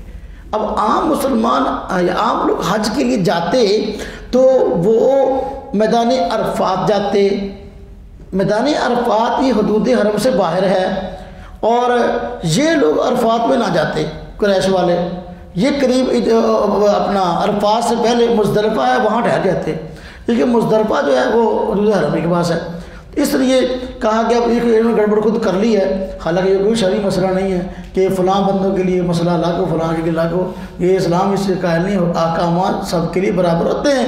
لہذا قریش والوں نے یہ مسئلہ گھڑ رکھا ہے کہ ہم جو ہے وہ اپنا عرفات نہیں جائیں گے اور اسی طرح حدود حرم سے باہر نہیں نکلیں گے، یہ بات ہے، اس کا کسی کوئی شرعی حیثیت نہیں ہے۔ تو آپ مسلمان جاتے حج کے لیے تو عرفات جاتے، عرفات سے واپسی پر پھر انہوں نے طواف کرنا ہوتا تھا بیت اللہ کا، ادھر جاتے، لیکن یہ لوگ وہاں عرفات نہیں جاتے تھے بلکہ وہیں سے مزدلفہ سے واپس آ جاتے، اس لیے ان کو تنبیہ کی گئی۔ اور فرمایا فاذکروا اللہ عند المشعر الحرام، کہ دیکھو جب تم عرفات سے واپس لوٹو تو وہاں مشعر حرام مزدلفہ کے پاس ایک پہاڑ ہے، وہاں اس کے پاس ٹھہرو، وہاں تسبیحات ذکر اذکار وغیرہ کرنے کا حکم ہے، تو وہاں ٹھہرو، لوگوں کے ساتھ ذکر اذکار کرو۔ ثم افیضوا من حیث افاض الناس واستغفروا اللہ، فرمایا پھر لوٹو جہاں سے دوسرے لوگ لوٹے ہیں اور اللہ سے بخشش چاہتے رہو، ان اللہ غفور الرحیم، بے شک اللہ پاک بخشنے والا رحم کرنے والا ہے۔ یعنی اب تم عرفات وغیرہ سے تمہاری واپسی ہوئی ہے، تو اب جب باقی لوگ وہاں سے طواف کے لیے آئیں مکہ مکرمہ میں، تم ان کے ساتھ آؤ، کسی گروہ کے لیے کوئی خاص حکم نہیں ہے کہ بھئی وہ تو جو ہے وہ فلاں جگہ جائے اور دوسرا فلاں جگہ نہ جائے، ایسا کوئی مسئلہ نہیں ہے، سب لوگ جو ہے وہ ان کے لیے حکم ہے کہ وہ طواف کے لیے عرفات وغیرہ سے یہاں واپس آئیں، تو سب کے لیے مسئلہ ایک ہے۔ واستغفر اللہ، فرمایا اللہ سے بخشش چاہو، اللہ پاک بخشنے والا، کہ غلطی کوتاہی ہو گئی ہے اللہ سے معافی مانگ لو، آئندہ ایسا نہ کرنا۔ فَإِذَا قَضَيْتُم مَنَاسِكَكُمْ فَاذْكُرُوا اللَّهَ كَذِكْرِكُمْ آبَاءَكُمْ أَوْ أَشَدَّ ذِكْرًا، فرمایا جب تم حج کے ارکان کو پورا کر لو تو اللہ کا ذکر کرو جس طرح کہ اپنے باپ دادوں کا تذکرہ کرتے ہو، یا اس سے بھی زیادہ، یا اس سے بھی زیادہ۔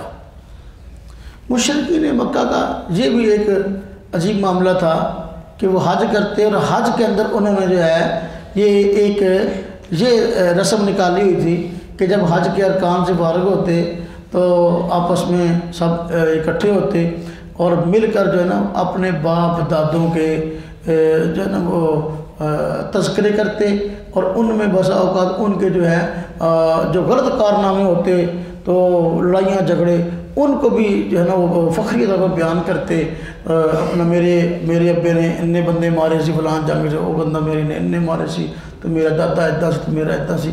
اور میں کہ یہ دیکھو یہ کوئی حج کا حصہ تھوڑی ہے، یہ تم نے کیا رسم نکال لی۔ اور میں کہ دیکھو جب حج کے ارکان کو پورا کرو تو حج کے ارکان سے فارغ ہونے کے بعد یاد الہی میں مشغول رہو، جدہ کہ تسی اپنے باپ دادے نو یاد کر دینا، بیٹھ کے انہیں تذکرے کر دیں، وہ بجائے اللہ نے یاد کرو، وہ تو زیادہ اللہ نے یاد کرو۔ فَمِنَ النَّاسِ مَنْ يَقُولُ رَبَّنَا آتِنَا فِي الدُّنْيَا مَا لَهُ فِي الْآخِرَةِ مِنْ خَلَاقٍ۔ حج کا موقع بڑا نہایت مقدس بندے کے لیے بابرکت موقع ہے، زندگی میں بندے پر ایک مرتبہ حج فرض ہے، تو بندے کو چاہیے کہ جی بھر کر اس میں اللہ تبارک تعالیٰ کا ذکر اذکار بھی کرے اور اللہ پاک سے اپنی حاجتیں دعائیں بھی مانگے۔ اب دعا مانگنی کیا ہے؟ بندوں کو بس اوقات یہ نہیں پتہ ہوتا کہ ہمیں اللہ پاک سے مانگنا کیا ہے۔ دعا مانگنے کا بھی کوئی طریقہ سلیقہ ہے، اور شریعت نے اس کے متعلق بھی رہنمائی کی تاکہ بندے کو پتہ چل جائے میں نے اللہ سے مانگنا کیا اور کیسے مانگنا ہے۔ جس طرح میں نے سورہ بقرہ کے شروع میں بتایا نا، یہ ایاک نعبد و ایاک نستعین اہدنا الصراط المستقیم، یہ اللہ پاک نے اپنے بندوں پر شفقت کرتے ہوئے ان کو اپنے سے مانگنے کا طریقہ بتلایا ہے۔ تو یہاں ہمیں اللہ پاک کا طریقہ بتلایا، حج کا موقع ہے اور دعائیں بندے نے اللہ پاک سے مانگنی، تو کیا مانگنا ہے؟ ہمارے سامنے عموماً دنیا کے تقاضے ہوتے ہیں، یا اللہ میں موٹر سائیکل نہیں ہے میں مل جائے، بالکل کار نہیں میں مل جائے، یا اللہ میرا مکان چھوٹا بڑا ہو جائے۔ یہ بندے کی ضرورتیں ہیں، اس میں کوئی انکار نہیں ہے، لیکن اللہ پاک سے جب مانگو دنیا اور آخرت دونوں کی نعمتیں مانگو، دنیا اور آخرت دونوں کی بھلائیاں مانگو، صرف دنیا نہ مانگو۔ فرمایا کہ جو بندہ اللہ پاک سے دنیا ہی مانگتا ہے تو آخرت میں اس کو کچھ نہیں ملے گا، لیکن جو بندہ اللہ پاک سے دنیا اور آخرت کی نعمتیں مانگتا ہے تو اللہ پاک ان کو دونوں چیزیں عطا کرتا ہے۔ تو دنیا اور آخرت دونوں کی نعمتیں اللہ تبارک و تعالیٰ سے مانگنی چاہیے۔ صرف دنیا مانگنا تو یہ دنیا داروں کا طرز تو ہو سکتا ہے، دین داروں کا طرز نہیں ہے۔ تو حضور نبی پاک صلی اللہ علیہ وسلم کی پسندیدہ دعاؤں میں یہ دعا شامل ہے۔ بعض لوگ پوچھتے ہیں نا کہ جی کوئی اچھی سی دعا بتا دیں کہ جس میں ہمارے سارے معاملات حل ہو جائیں، تو یہ جامع دعاؤں میں سے دعا ہے ربنا آتنا فی الدنیا حسنہ وفی الآخرۃ حسنہ، جس کا معنی ہے ہمارے پروردگار ہماری دنیا بھی اچھی کر دے، ہماری آخرت بھی اچھی کر دے۔ تو بندہ یہ مانگتا ہے دنیاوی مسائل بھی حل ہوں گے، اخروی مسائل بھی حل ہوں گے۔ فرمایا کہ فَمِنَ النَّاسِ مَن يَقُولُ رَبَّنَا آتِنَا فِي الدُّنْيَا مَا لَهُ فِي الْآخِرَةِ مِنْ خَلَاقٍ، لوگوں میں سے بعض ایسے ہیں جو کہتے ہیں اے ہمارے پروردگار عطا کیجئے ہم کو دنیا میں وَمَا لَهُ فِي الْآخِرَةِ مِنْ خَلَاقٍ، حالانکہ نہیں ہے آخرت میں ان کے لیے کوئی بھلائی۔ فرمایا وَمِنْهُم مَن يَقُولُ رَبَّنَا آتِنَا فِي الدُّنْيَا حَسَنَةً، لوگوں میں سے کچھ ایسے ہیں جو کہتے ہیں اے ہمارے پروردگار عطا کیجئے ہم کو دنیا میں بھلائی، وفی الآخرۃ حسنہ، اور آخرت میں بھلائی۔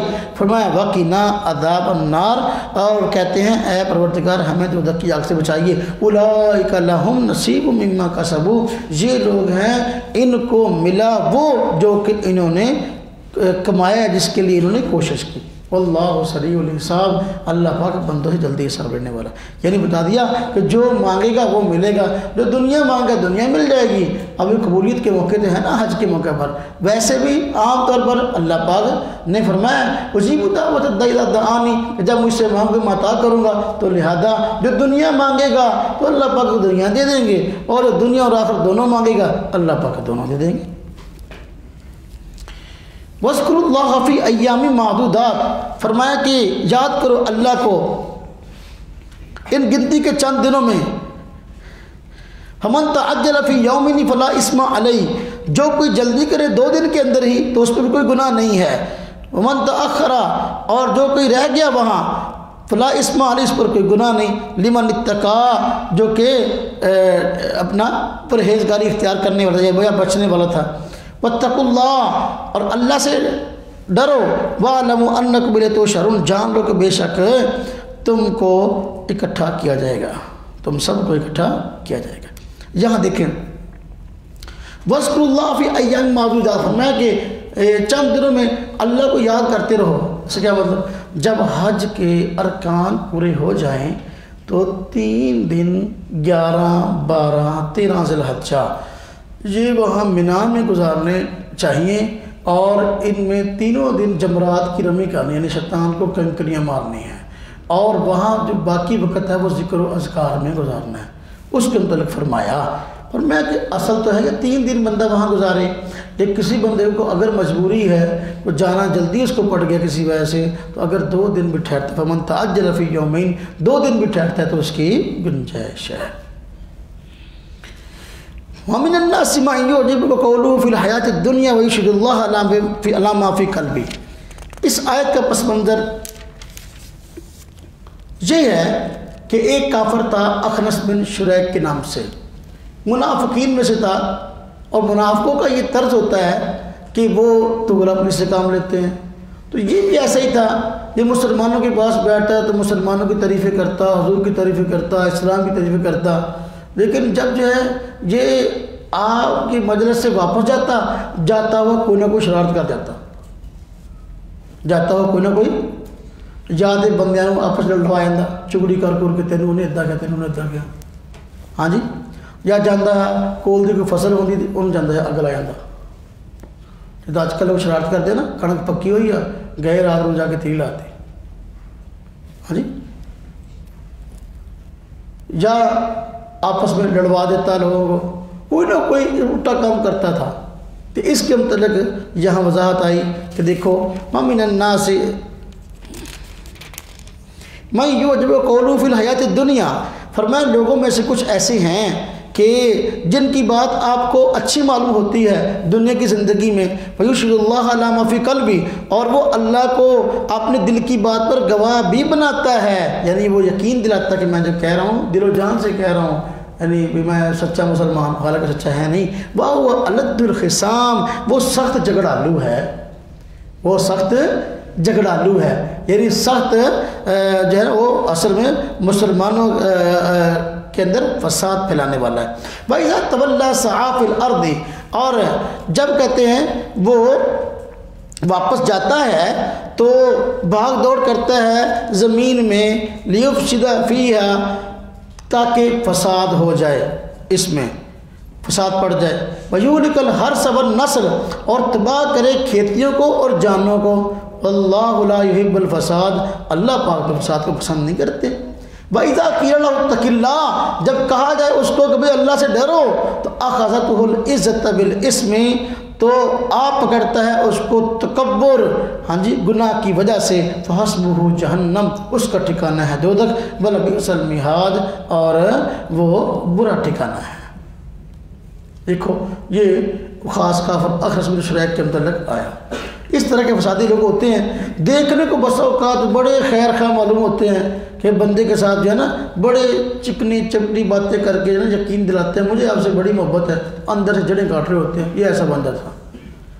آگے وَمِنَ النَّاسِ مَن یشری، پہلے ایک منافق کا تذکرہ کیا، اب ایک پکے کھرے مسلمان کا تذکرہ کیا۔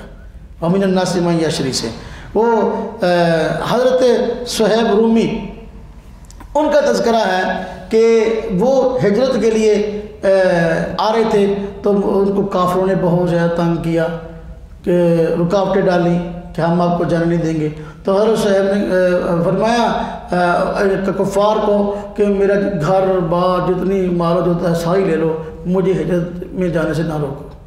چنانچہ وہ لالچ میں آگے انہوں نے گھر بار ہر چیز لے لی، آپ کو یہاں آنے دیا تو آپ ہجرت کر کے آگے۔ اب دیکھو ایک یہ بندہ ہے کہ جو دین پر سب کچھ لٹا رہا ہے، اور دوسرا پہلے اخرس بن شریک تھا کہ جو دین کے نام پر لوگوں کو جو ہے وہ لڑوا بھی رہا ہے اور فساد بھی ڈال رہا ہے اور مالی مفاد حاصل کر رہا ہے۔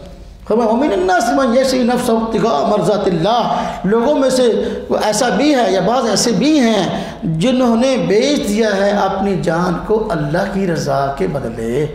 وَاللَّهُ رَءُوفٌ بِالْعِبَادِ، اللہ پاک بندوں پر مہربان ہے۔ یا سمجھا گی؟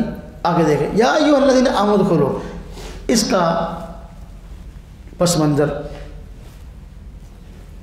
پہلے پار میں ذرا تشریح زیادہ ہے، اس لیے ذرا زیادہ وقت لگتا ہے، پھر آگے جو ہے نا وہ چیزیں مقررات آتی جائیں گی، پھر اتنا وقت نہیں لگے گا۔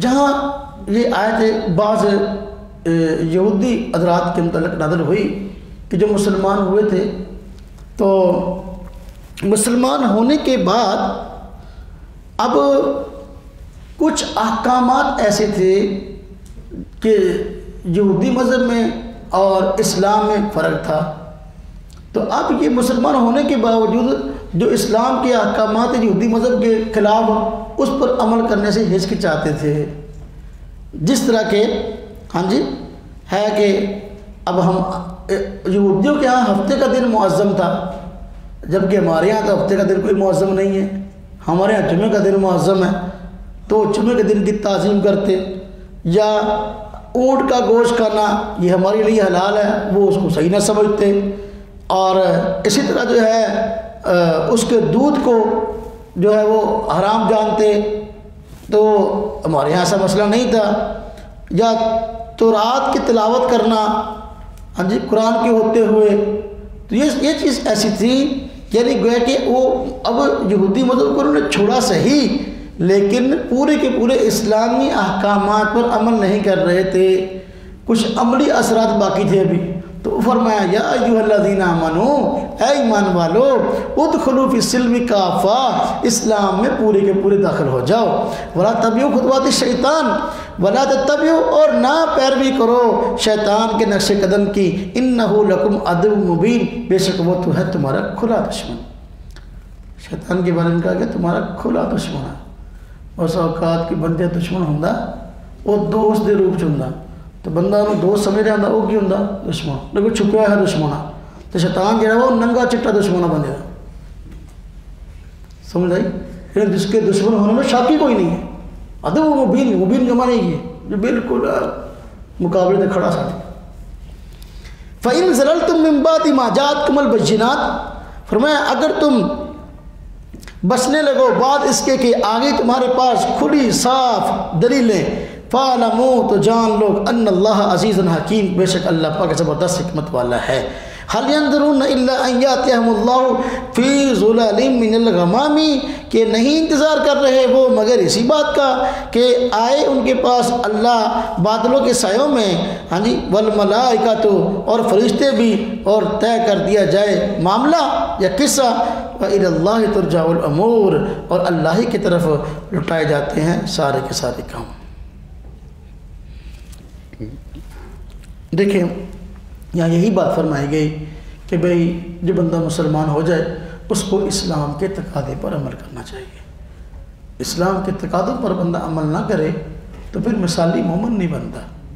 میں کہ دیکھو اگر اسی طرح تمہیں بات معلوم بھی ہوگی، مسئلہ معلوم بھی ہوگی، شریعت کا مسئلہ یہ ہے، یہ ہمارے لیے بھی ایک پریشانی کی بات ہے جو میرے مخاطب سامنے بیٹھے، ہاں جی، کہ ہم دین پڑھنے پڑھانے والے بندے ہیں نا، اب ایک مسئلہ ہمیں پتہ ہے، ہاں جی، تو اس کے باوجود ہم اس پہ عمل نہیں کرتے، تو یہ ہمارے لیے زیادہ گناہ کا باعث ہے۔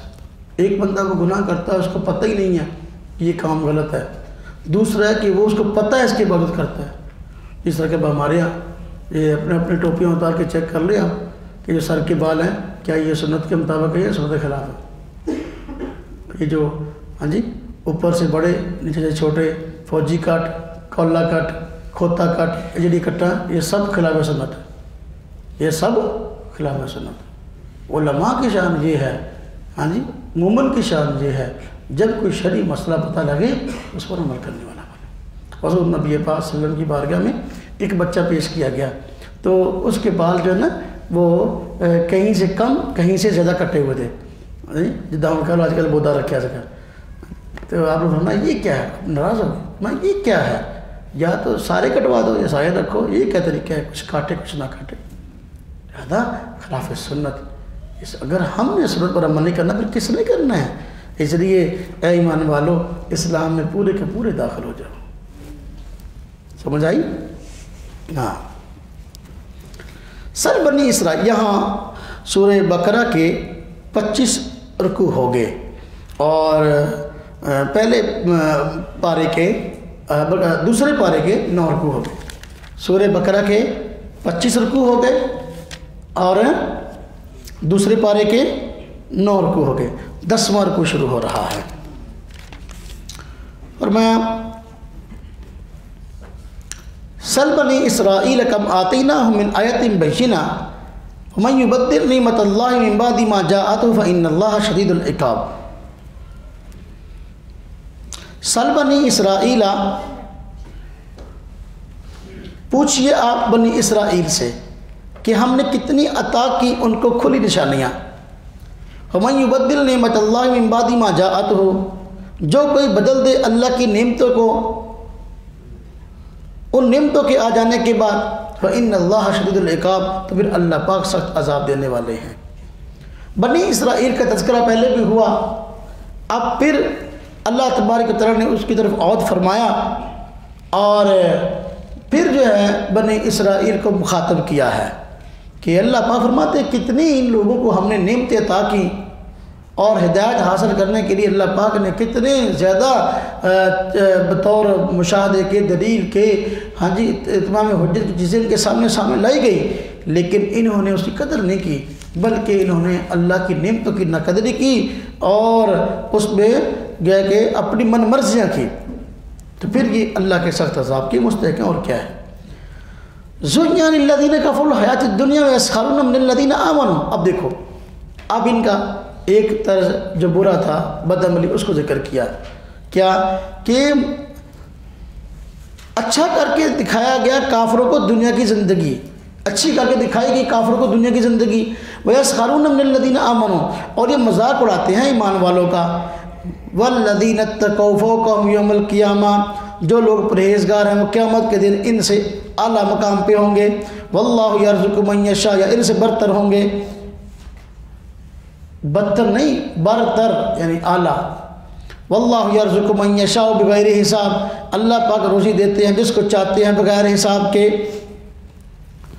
یہ ہم بتا دیا کہ یہ جو یہود ہیں ان کا یہ طرز ہے کہ یہ مسلمانوں کا مذاق اڑاتے ہیں، کبھی کسی بات کو عنوان بنا، کبھی کسی بات کا مذاق اڑا کر۔ فرمایا یہ دنیا میں مذاق اڑا لیں لیکن آخرت میں یہی مومن متقی پرہیزگار جو ہیں اللہ پاک ان کو جو ہے وہ اعلیٰ سے اعلیٰ انعام سے نوازے گا اور یہ لوگ ذلیل ہوں گے۔ ہاں جی، دنیا میں اگر کوئی بندہ مسلمان ہے، مالی لحاظ سے کمزور ہے، تو اللہ تبارک تعالیٰ آخرت کے نعمت کے اس کو بہت زیادہ عطا فرمائیں گے۔ یہ اللہ کی آزمائش، اللہ پاک کی آزمائش مختلف ہوتی ہے۔ کسی بندے کو اللہ پاک تھوڑے پیسے دے کے آزماتا ہے، کسی بندے کو یہ صبر کیسے کرتا ہے، کسی بندے کو زیادہ دے کے آزماتا ہے، یہ دیکھو یہ خرچ کہاں کرتا ہے، کسی بندے کو اولاد نہ دے کے آزماتا ہے، دیکھو یہ صبر کرتا ہے کہ نہیں، کسی بندے کو اولاد دے کے آزماتا ہے کہ اولاد نافرمانی کہلاتی ہے۔ تو یہ ہر بندے کی آزمائش الگ ہے، یہ دنیا آزمائش گاہ ہے، لہذا اس میں بندے کو ہر وقت ہی پریشان رہنے کی ضرورت نہیں، فلاں چیز میرے پاس کیوں نہیں، فلاں کیوں ہے، ہر حال میں اللہ پاک کا شکر ادا کرتے ہوئے بندے کو آگے بڑھنا چاہیے۔ فرمایا کہ ہاں جی اللہ تبارک تعالیٰ بغیر حساب کے روزی دیتے ہیں، بغیر حساب کے روزی دیتے ہیں۔ ہاں جی، اب بندے نے تو پتہ ہی نہیں کہ میرا کنی کی روزی میں ہونی چاہیے، اللہ پاک وہ حساب تو کتنے بات کی۔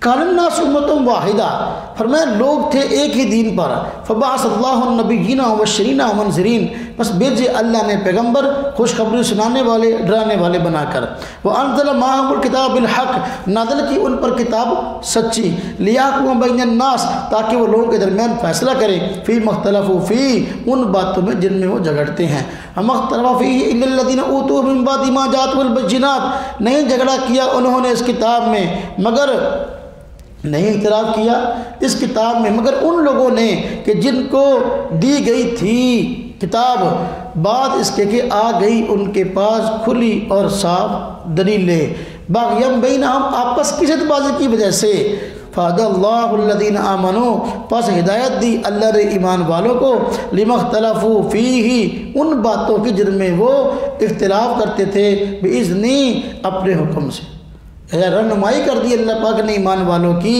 ان باتوں کی طرف جو جن میں وہ اختلاف کرتے تھے، اپنے حکم سے رہنمائی کر دی۔ واللہ یہدی من یشاء الی صراط مستقیم، اللہ پاک رہنمائی کرتے ہیں جس کی چاہتے ہیں سیدھے راستے کی طرف۔ یہاں فرمایا کہ دیکھو پہلے جب انسانوں کو اللہ پاک نے آباد فرمایا تو دین ایک ہی چلا آ رہا تھا، یعنی اب دین کا مراد دین کے بنیادی نظریات، 1,00,000 سے زیادہ انبیاء تشریف لائے، کسی نبی نے جو بھی بنیادی دین کے تصورات پیش کیے وہ سب کے ایک تھے۔ یہ جو فروعی احکام ہیں یہ حالات اور وقت گزرنے کے ساتھ اس میں تبدیلی تو ہوتی رہی، چھوٹے موٹے جو فروعی احکام ہیں، لیکن عقائد اور توحید، رسالت، یہ قیامت، بعث بعد الموت، یہ نظریات سب کے ایک تھے۔ اللہ تبارک نے نبیوں کو بھیجا اور انہوں نے اچھے کاموں پر خوشخبریاں جو وہ سنائی اور دوزخ کے عذاب سے ڈرایا، اور اللہ پاک فرماتے ہیں کہ دلائل معجزات ان کو عطا کیے، لیکن لوگوں نے آہستہ آہستہ جس طرح گمراہی پھیلتی گئی تو پھر آپس میں اختلاف کرنا شروع کر دیا۔ یہ اختلاف دین میں نہیں تھا، یہ اختلاف لوگوں میں پیدا ہوا۔ فرمایا کہ اللہ رب العزت نے اس اختلاف کو نپٹانے کے لیے یہ نعمت عطا کی کہ جو بندے ایمان لائے ہر دور میں ان کو صحیح بات کی رہنمائی کر دی۔ ہم دو بندے لڑتے ہوں، وہ کبھی بھی یہ گل اس طرح، دوسرا کبھی نہیں اس طرح، ہم صحیح گل کیا کہ دم پتہ لگے، اللہ تعالیٰ نے نبیوں کو بھیج کر صحیح بات کی رہنمائی کر دی۔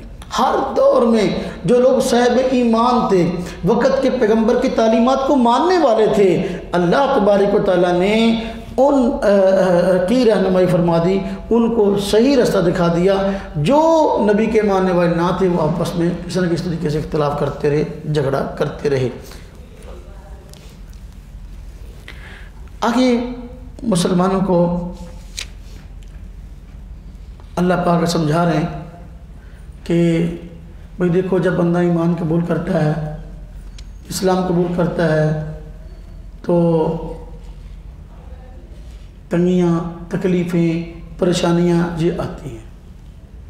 صحابہ کرام نے بڑی پریشانیاں دیکھی، تو اللہ پاک نے صحابہ کرام کو تسلی دینے کے لیے سابقہ اقوام کے حالات کو بیان کیا کہ دیکھو، بات یہ ہے کہ تم سے پہلے بھی ایسا ہوا ہے کہ تنگیاں، تکلیفیں مومنوں کو آئیں، انبیاء کو آئیں، لہذا پریشان نہ ہو۔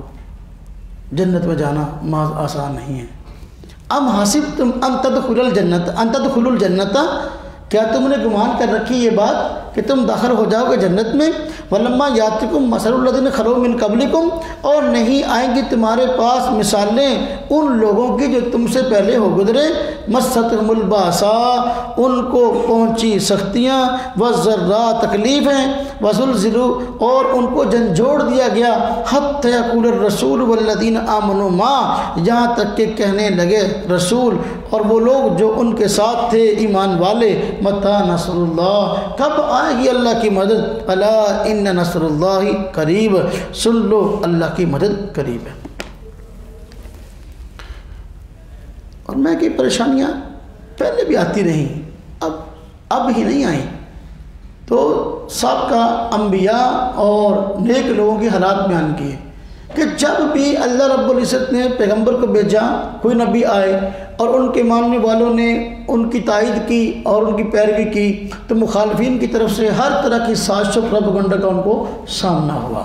اللہ پاک نے اپنی مدد کا وعدہ کیا ان سے، تو بس اوقات مدد کے آنے میں تاخیر ہو گئی، تو بندہ جب بہت زیادہ کسی تکلیف کی وجہ سے پریشان ہوتا ہے نا، پھر بندہ کہتا ہوں مدد پتہ نہیں کدھر ہونی ہے۔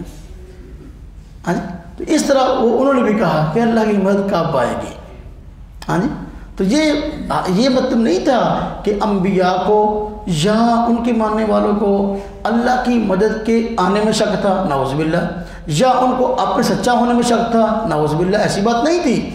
اپنے دین کے سچا ہونے پر اور اپنے موقف کے صحیح ہونے پر ان کو یقین تھا، لیکن صرف اس بات کا انتظار تھا کہ اللہ کی مدد کب آنی ہے۔ وہ چاہتے تھے کہ اللہ کی مدد جلدی آ جائے۔ بس بندہ جب بھی کسی ازمائش میں مبتلا ہوتا ہے نا، تو اس کی کوشش ہوتی ہے کہ جلدی جلدی جو ہے میری تکلیف ختم ہو جائے اور میرے لیے آسانی پیدا ہو جائے۔ تو اس طرح انہوں نے پریشانی میں کہا متی نصر اللہ، اللہ کی مدد کب آئے گی؟ جواب دیا گیا الا ان نصر اللہ قریب، سن لو اللہ کی مدد قریب ہے۔ اور یہ بھی معنی ہے اس کا کہ کہا تو سب نے متی نصر اللہ، پریشانی کے عالم میں کہ اللہ کی مدد کب آئے گی۔ پھر انبیاء نے اپنی امتوں کو، اپنے خاص بندوں کو حوصلہ دیتے ہوئے فرمایا بھی اللہ کی مدد قریب ہے، اللہ کی مدد قریب ہے۔ یسألونک ماذا ینفقون، یہاں سوال کیا گیا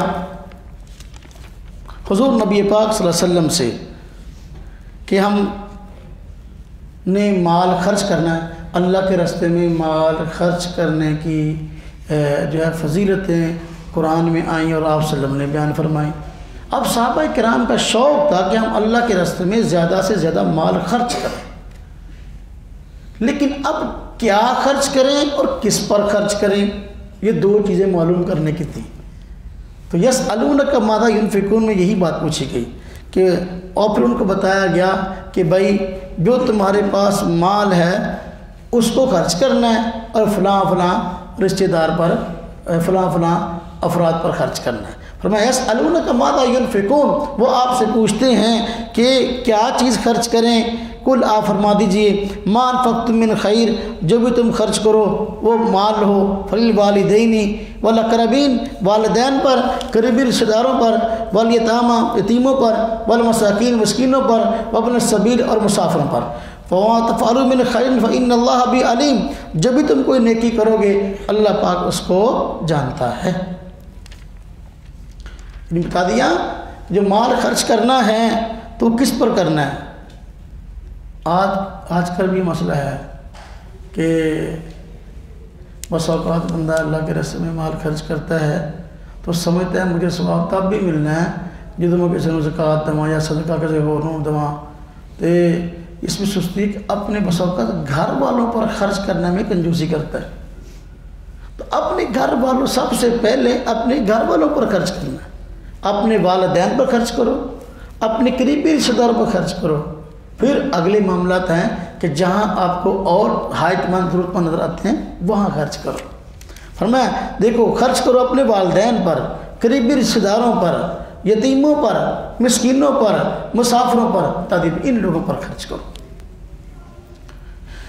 آگے جہاد کا حکم ہے, جہاد کی فرضیت کا اعلان ہے کہ فرمایا کہ دیکھو کہ تم پر جہاد اللہ تبارک و تعالیٰ نے مسلمانوں فرض کر دیا, بندہ بانے تم پر اللہ پاک نے جہاد فرض کر دیا.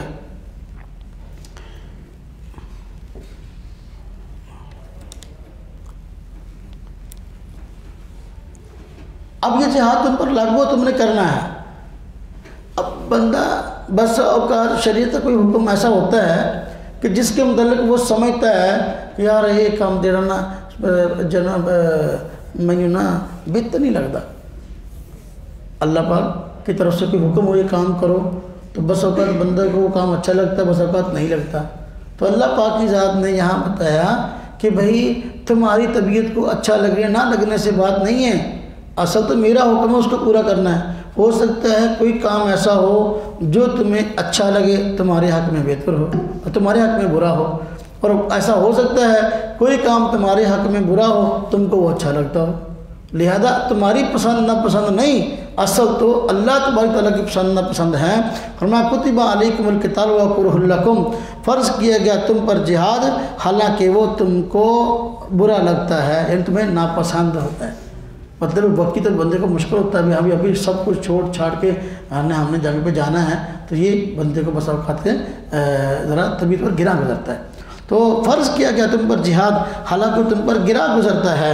وَعَسَىٰ أَن تَكْرَهُوا شَيْئًا, شاید کہ جس چیز کو تم برا سمجھتے ہو وَهُوَ خَيْرٌ لَكُمْ, وہ تمہارے لیے بہتر ہو. وَعَسَىٰ أَن تُحِبُّوا شَيْئًا, شاید کہ جس چیز کو تم پسند کرتے ہو یا چاہتے ہو وَهُوَ شَرٌ لَكُمْ, وہ تمہارے حق میں برا ہو یا بری ہو. وَاللَّهُ يَعْلَمُ وَأَنْتُمْ لَا تَعْلَمُونَ, اللہ پاک جانتے ہیں تم نہیں جانتے. یعنی کسی چیز کے اچھا برا ہونے کا معیار یہ نہیں تمہارے دل کو اچھا لگے تمہارے دل کو برا لگے. کسی چیز کے اچھا اور برا ہونے کا معیار یہ ہے کہ اللہ تبارک تعالیٰ کی منشا کیا ہے. اب جس کام میں کرنے کا اللہ پاک نے حکم دیا وہ اچھا ہی اچھا ہے, جس کام سے اللہ پاک نے روکا وہ برا ہی برا ہے. ہمارے دل کو اچھا لگے یا برا لگے اس سے کوئی فرق نہیں پڑتا. تو جہاد کے بارے میں فرمایا کہ جہاد تو جو ہے یہ دیکھنے کو بندے کو اگر طبیعت کو گراں گزرتا ہے کہ بھئی یہاں جانا پڑے گا جان کے لیے, تو یہ تمہارے گراں گزرنے سے ناپسند کرنے سے کچھ نہیں ہوتا, بلکہ جو ہے یہ اللہ پاک کا حکم ہے اور اسی پر راضی رہنا یہ بندے کی شان ہے. جب بھی تمہیں تو اس جگہ فرمایا گیا نا, جب تمہیں نکلنے کے لیے کہا جائے تو نکل پڑا کرو. چلو یہ 26 رکوع ہو گئے سورہ بقرہ کے, اور دوسرے پارے کے 10 رکوع ہو گئے ہیں. تو انشاءاللہ اگلی نشست میں 27واں رکوع سورہ بقرہ کا اور دوسرے پارے کا 11واں رکوع پڑھیں گے انشاءاللہ. 15 منٹ کا وقفہ.